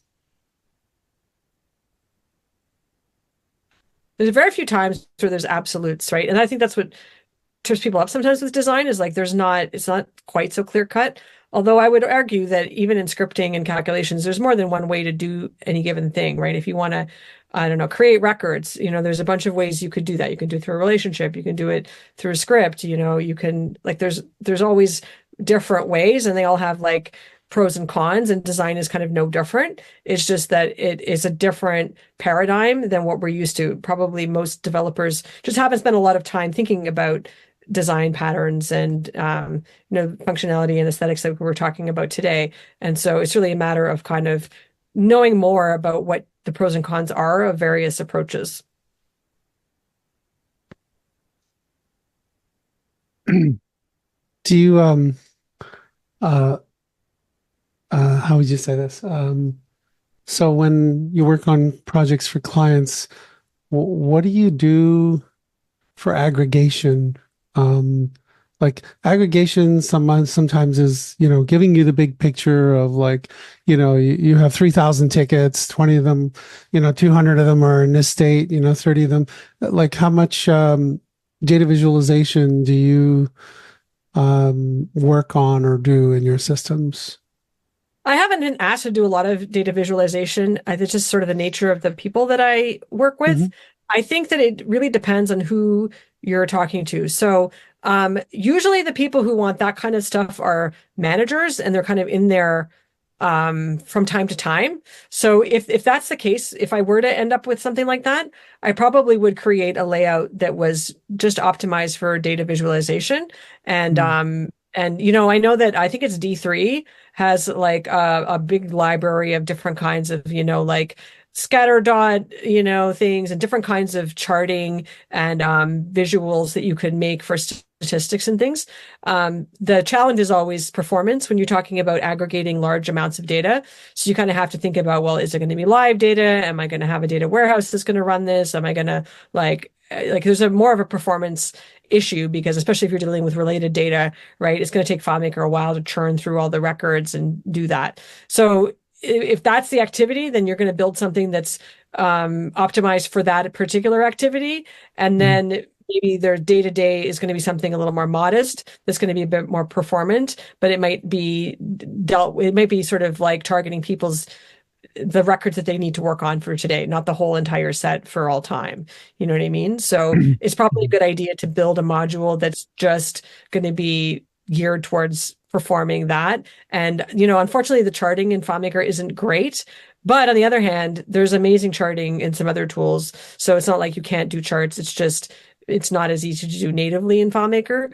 And you have to think about, all right, what's going to be the performance penalty to displaying 10 charts on one layout? Like, you're going to have to test that and see if it can work, Yeah. Does Inspector Pro have a data visualization in it, Vince? Seven had one, and with the new release of 8, we wanted to get switched over to XML. Save as XML, and that was a lot of work. So now that we're switched over, we're bringing back the visualizations, and so there's going to be, visualizations coming back. They're not there currently in the current release. But and so, how did it work before? You'd be like, "Hey, I want to visualize this," and so you kind of go to a place where you can run a visualization on a certain aspect of your system. Well, it was a dashboard, and the dashboard would be showing you the progress on a solution. So, like, the solution would be like, you have, let's say, 200 analyses on one solution.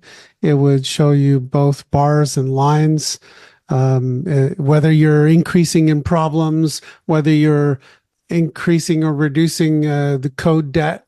So, like, a number of different things all blended together, and so you could see at a glance, oh, look, we're tackling problems. They're getting fewer and fewer, etc. So it gives you the big picture.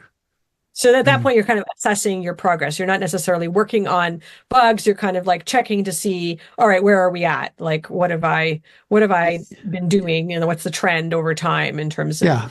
It's giving you analytics in terms of what's the status of the system, or like, so. Yeah. So, like, if you don't care and you move quickly and you break things, then problems would increase potentially, and you'd see, like, oh, more problems and more problems. And then, so from a managerial point of view, you might get on the case of your developers and say, what the hell are you guys doing?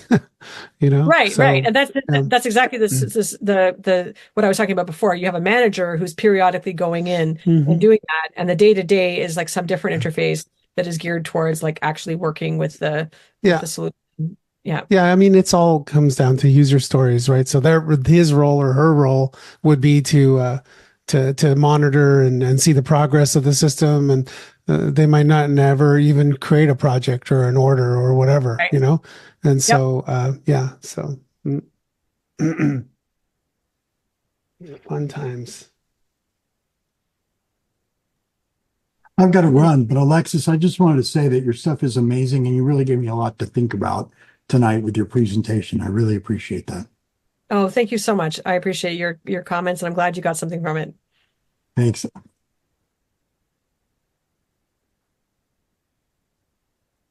Any other questions before we wrap up?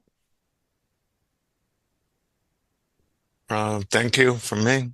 Yeah, it's another thank you from me. Once again, any other questions? I will pre-announce, Eric has a sort of a presentation for those who still have time. That's got a little bit, yeah, it's yours. It's got a little bit of a user interface flavor to it. When he's using me. And also Jason Wood was on Community with a question that we might brainstorm on after we turn off the recording. Oh, Jason? Oh, if he's still there. Jason Wood, Canada in the house. Yeah, I did. Twice. Hi, yep, I'm here. Hi. You've got time? You're going to hang out? I'd like to brainstorm on the thing you posted on Community. Sure. I'm assuming it's an open ticket, right? Yep. Okay, Vince might even want to hang out. Any last call for questions before we go into the special bonus extra from Eric? I'm going to help. Eric, are you ready? You sound excited. I have no idea what's Munching on happening. dinner.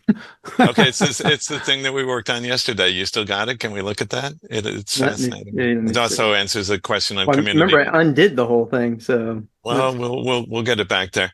If I may, I'll provide you a little color commentary. Eric has got the cross-platform set up. Question came up on community from somebody. It's like, hey, how come sometimes this text label auto expands and sometimes it doesn't? And that's something that I had worked on, and I answered. I thought I gave a pretty good answer with a screenshot and everything. Someone said, no. So we have a little recording thing that we're going to see on community. Let's see how much more time I need to buy for Eric here. So what it has to do with is if you're developing on a Mac OS, and you're going to see this as a live demo, if you're developing on the Mac OS using, say, for instance, Verdana 10, which was our example for today, you will, Eric has available on the Windows machine, Verdana 10. If you do it on the Mac, Windows fonts are generally speaking wider. They can be the same height as per Goya. Did an awesome blog post on fonts. Thank you, Goya. But the width is going to be generally speaking wider. But we have discovered that if you place a field label, otherwise known as text, on a layout and you snug it up, the bounding box, it will magically, thanks to the awesome programmers at FileMaker Claris FileMaker, it will auto expand on the Windows platform unless you resize the bounding box, because the same awesome programmers will take your suggestion to have a fixed label. And but I don't believe it. I need to see a demo. Oh, look, here's a demo. working on it. Okay. Anyway, so it's a nice productivity feature.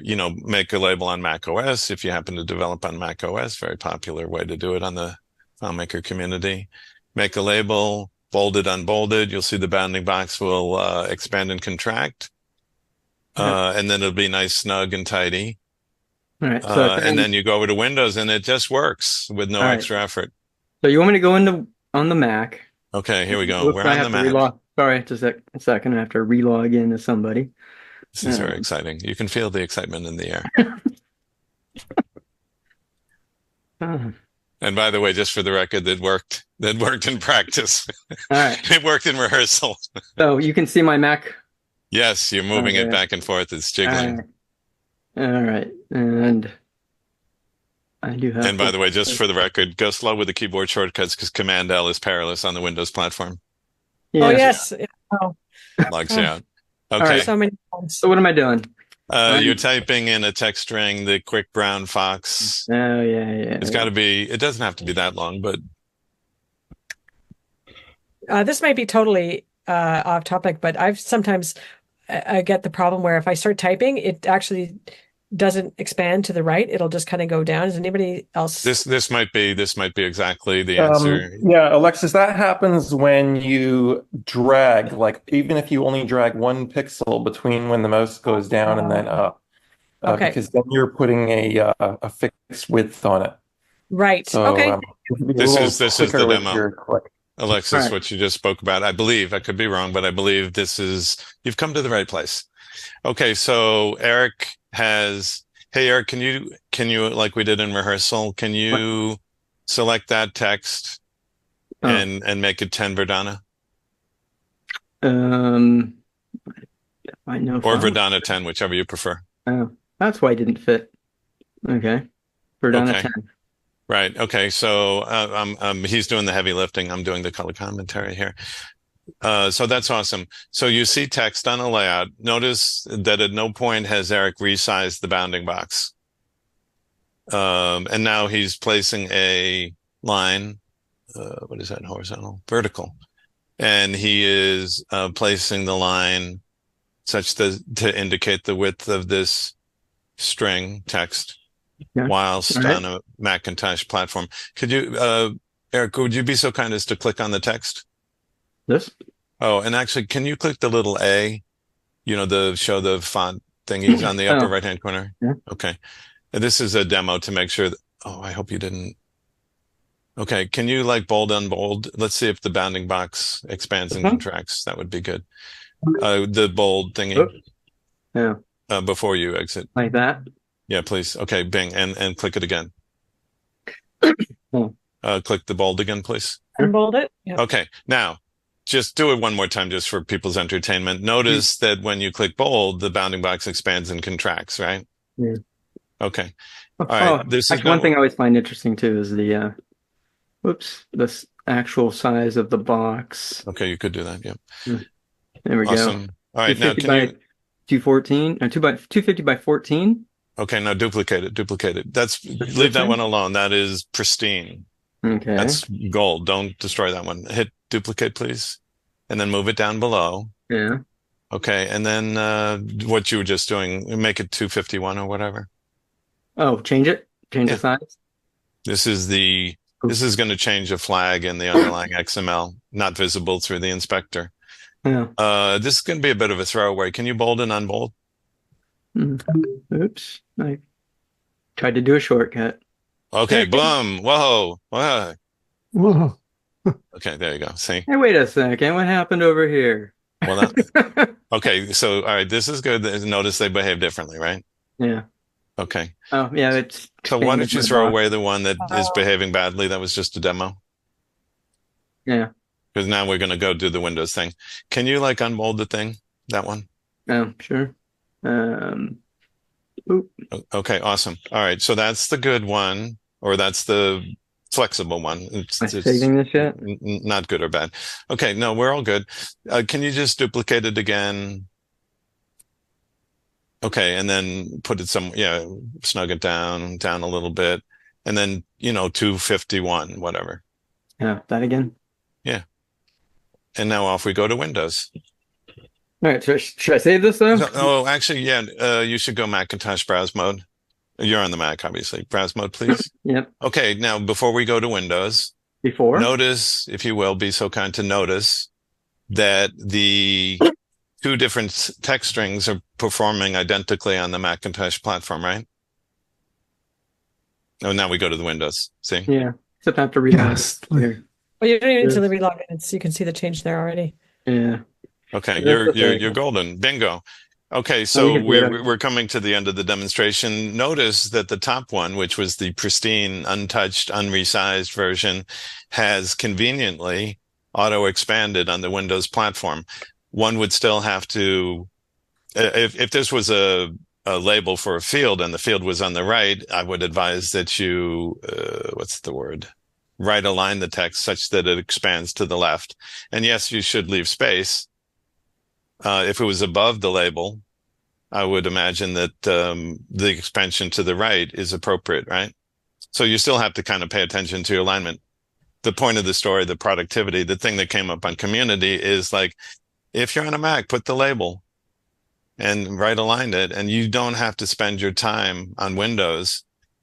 You don't have to like resize it so it fits on Windows. As a matter of fact, if you do that, you probably create trouble for yourself because it'll act stupidly, as we saw a moment ago. And then the final thought is that if you're making text for a layout, for a letter, where your letter is designed to be, what's that thing? We use inches, right? Inches, an inch margin on each side. There would be a perfect time to resize. Anyway, that's demo. And I wonder what people think about that. Was that the most interesting thing you've seen in the last 5 minutes? It's the most tedious thing I have to think about. By the way, hold on. Can we get a round of applause for Eric? Yay, Eric. Yay. Yay. Thank you. That was, anyway, pretty cool, right? Did that, Alexis, was that the thing you're talking about or something similar close? I don't remember what I was talking about, but that is interesting. Hey, knocked it out of her head. I think if, Anyway, it's interesting. I think if you go to layout mode and you click the text tool and then you click to write something by accidentally clicking and dragging even 1 pixel, now it's the bounding that was the thing that I was size. talking about. Yeah. Now the bounding size of the area that you're going to write in is literally a pixel high, so a pixel wide. And so as you start typing, it doesn't go this way, it goes this way. Oh, okay. So, I've got another thing that is really interesting, which I've never quite understood. If you go and take a text and go into layout mode for a second, Sure. and then make another, I don't know if you want to reuse what you have there or whatever. If you just make something with 2 lines of text inside of it, so just duplicate that and make a second line. Return character. Yeah, exactly. There you go. Okay, and then you go to the line height, so it's on the on the palette, the third toolbar, little at the top, and then near the bottom. And it says 1 line. If you change from lines to pixels, the height will change, or points, I should say. Sorry. Oh yeah. Oh, that's interesting. You're still in it. Can you click out of it? Oh yeah. I don't know if that made a difference or not. Here, try this again. It did change size still when It did? it was changed. Yeah, it's weird. Like the line height changes when you change the Oops. not indents, you're in indents. It's the one above it. Oh, this one? Yeah. Change from 1 line and you just change it to points. Oh, hey. I know, right? It's a bug. Is it? Yeah. Yeah. You're getting into points, I maybe. And I think that the line height on Mac and Windows is not exactly the same either. So you're better off doing points, because then it'll be the same on both platforms. But if you do 1 line, the line can be interpreted differently on Windows and Mac. That's been like that for a while. Hey, related to that, I think it's a different thing. I mentioned the Goya thing. Eric, if you're still screen sharing, I'm going to go find the Goya blog post, which was a 2-part series, which Stop share? he did a lot of work, and he located a certain number of fonts that have the same height on Mac and Windows, and those are the ones we use. Like, we don't use Verdana 9 anymore since we read the article. We use Verdana 10 and 11 because those are cross-platform friendly on the height. And we did the width, we did the height. And I'm going to drop a link to that into the chat. Oh, thanks. Yeah, the number of fonts that's truly cross-platform is really like the WebSafe fonts, which is like 5 of them, and a couple of them are like, Courier. You're not going to use Yuck. font for your UI. So it's usually either Helvetica Neue or Arial that you end up using most of the time. Verdana, surprisingly, is pretty good, but it's very wide. So you sometimes don't want to use it because it just takes up so much space. So it's hard to fit a good number of characters into a space if you're trying to be, efficient about the spacing. I have a friend who loves Courier. Well, it would be hard to do it. It's just so black, right? It's not very subtle. So, I mean, I guess you could, but It's monospaced. Monospace. Yeah. Yeah, he just likes the old typewriter look, I think. He's nostalgic. Yeah. Monaco. How about a UI with San Francisco font? Can you still find that on? that was the system font for a while, wasn't it? A long time ago, right? You're talking like Mac Pluses? No, no, San Francisco more recent was than that. relatively recent. Oh, was it? I'm not sure, but I don't know. Mojave. I'm just guessing. Probably wrong. Yeah, I think it was relatively recent. Are you talking about Lucida? Lucida was an old system font for Mac. No, From even Windows. older than that. That was predated. I think that predated San Fran. Oh, Monaco. I remember Monaco. Monaco is just a That nice. was a mono space font. Yeah, too. Monaco was the old Mac OS font back in the day, even before OS 10, I think. Yeah, that old style.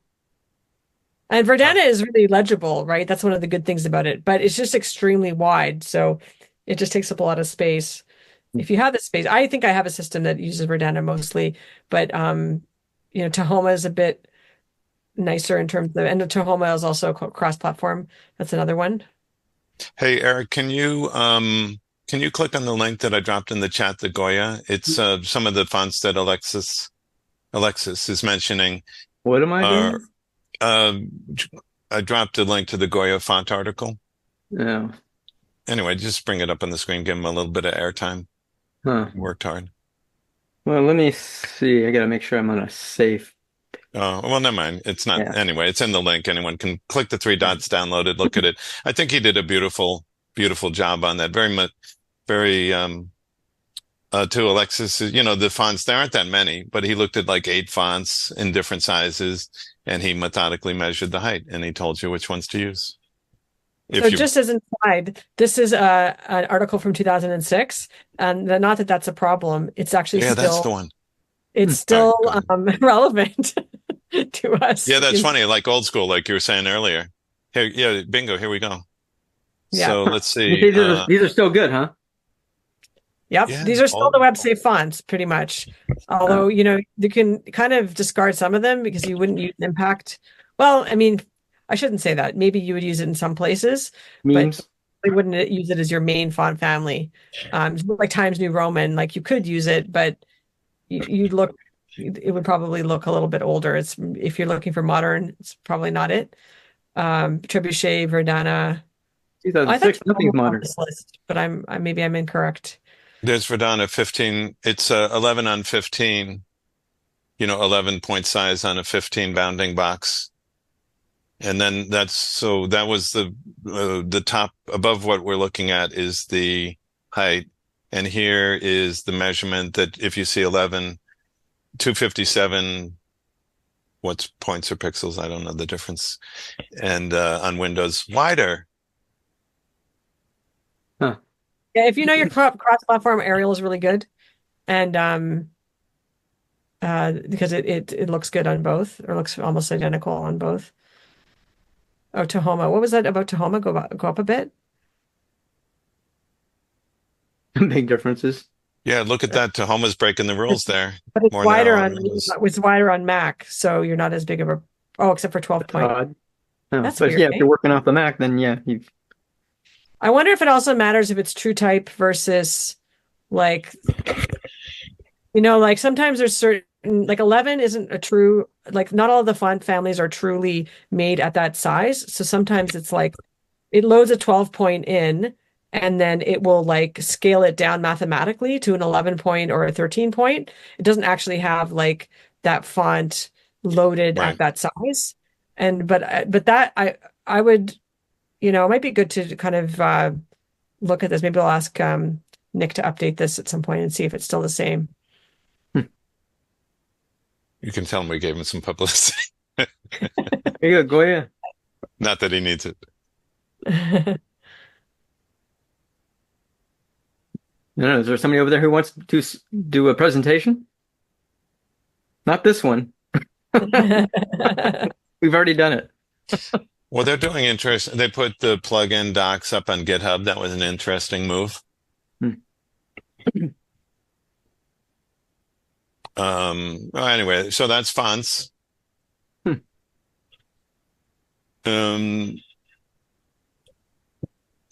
Thank you. So Eric, let me know when you got the recording up because I'm gonna point people to this for the community blog post because it's a really good visual answer. And oh yeah, I remember that discussion out there in the community. Yeah, it's just a couple days ago.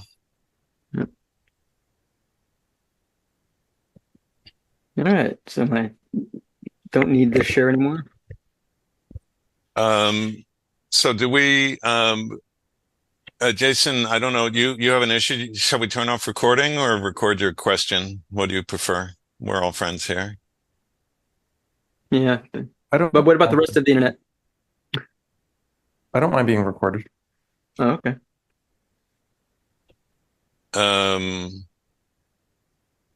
So I mean, well, no, I mean you posted the question on community, so it's already out there. A little bit of an issue with the file that's acting up. And maybe if you want to, shall we give Jason screen share so he can bring up the thing so it's visual? Just about anybody can do it if they want. I'm just saying it's Jason's question, and he probably could locate the post since he posted it. Yeah, I have the post open, but I don't I can't show you the problem or anything like that. So I don't think No, there's no need to nothing screen share, proprietary, but but I'll put a link to the post in the. Oh, there you Yeah, go. Everybody can follow along at home. So what's the problem? So the problem is that I moved a client to server 21, in June, and so this was a new Ubuntu server, clean install, everything. And we noticed right away that there was a number of strange behaviors. One of them was a perform find script step was returning error 9 insufficient privileges. There was a portal that wasn't showing any items in it, and there was a value list that wasn't working at all, like a blank pop-up menu. Maybe a couple other things like that.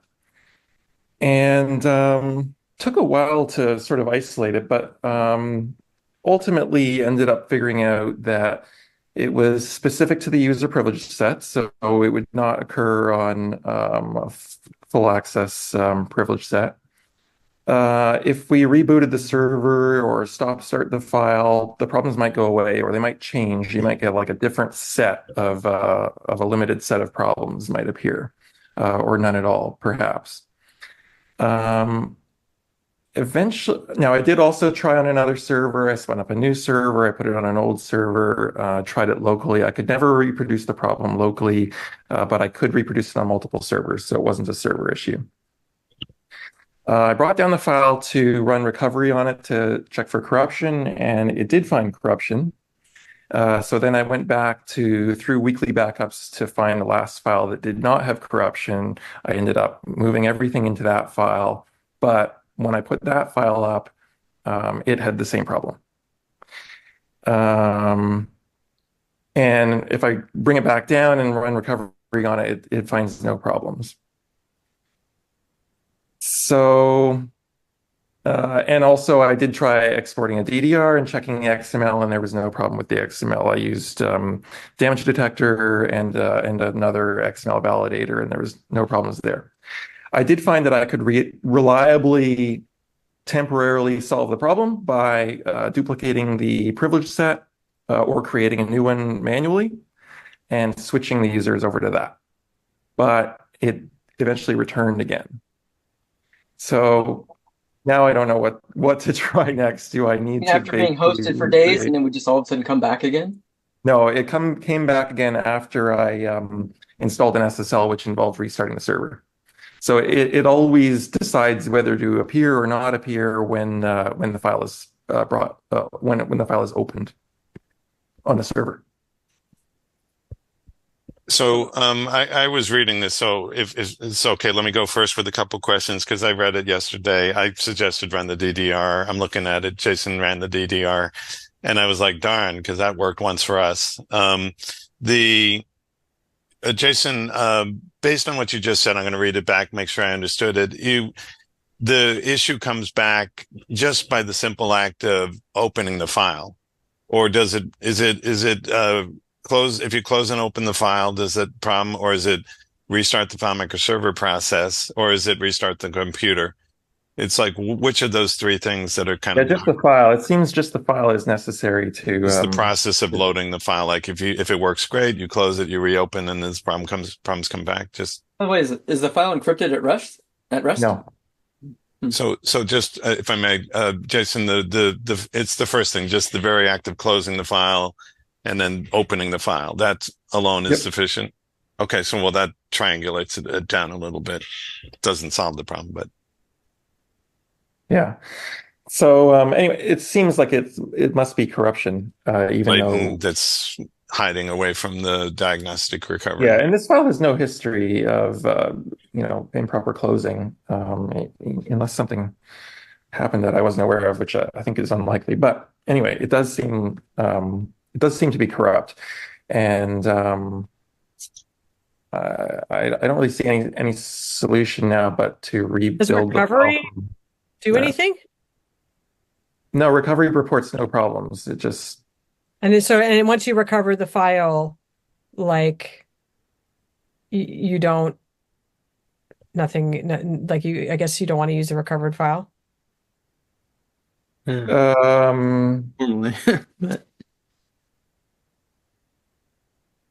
guess I haven't tried using a recovered file. I know people who tell have. me it didn't change anything. So and I didn't. I mean, I guess it rebuilt the the indexes. I mean, maybe that. Yeah, I'm actually not certain that I tried hosting the recovered file with completely refreshed indexes. Hmm. So that maybe it's worth trying. So I'm thinking that you have a data level corruption, that if you go back to the original structure, the one that you think is clean and doesn't report any corruption, and then test it with fresh data. And you may need to like run some kind of something in BB edit or whatever. They have the gremlins and all of that stuff. If there was a way of cleaning the actual data and then bringing it back. But the thing is that what you need to do first is see if you can get a clean version of the file working, proving to be good. And if you can just do that without the data, then you can say, yeah, for sure, it's the data that's corruption. Oh, The I see. data Like just a corruption that's clone? corrupting the whole thing. Yeah, start Okay. with a clone. So you think maybe rather than importing the data from the bad file to the what I think is a good file, I should export it to text maybe and import it from text, right? Yeah. Then Something there's like really try. that. But I would test it first, like throw in a bunch of, sample data or whatever, and just see if Yeah. it comes back first. And if it doesn't, then you've got to clean the data and put it back in. Yeah, okay, that's a good idea. I will try that. The only trouble is that sometimes the problem doesn't appear. I actually thought this was solved in June when I replaced the privilege set. So, Yeah, So you're saying um, data corruption can affect the actual schema of the file or the schema behavior? yeah, that's right. It can actually corrupt the schema. Oh, wow. And a lot of times when you're doing the cleaning up of it, what you need to do is look for invisible characters. A lot of the corruption looks like invisible characters, I guess. Many years ago, David McKee had something that would look at the data. And that's gone from a long time ago. But I think maybe Monkey Bread also has some tools that you could look at the data and see if there's any corruption in the data. That's something that you could, Jason, you could ask Christian. He might give you some suggestions of what you could do to see about corruption in your data. As I'm not sure who was the person that said that. Well, Laura was saying Zap, Oh, yeah. BB edit Zap Yeah. Gremlins or whatever. And yeah, I remember the David McKee.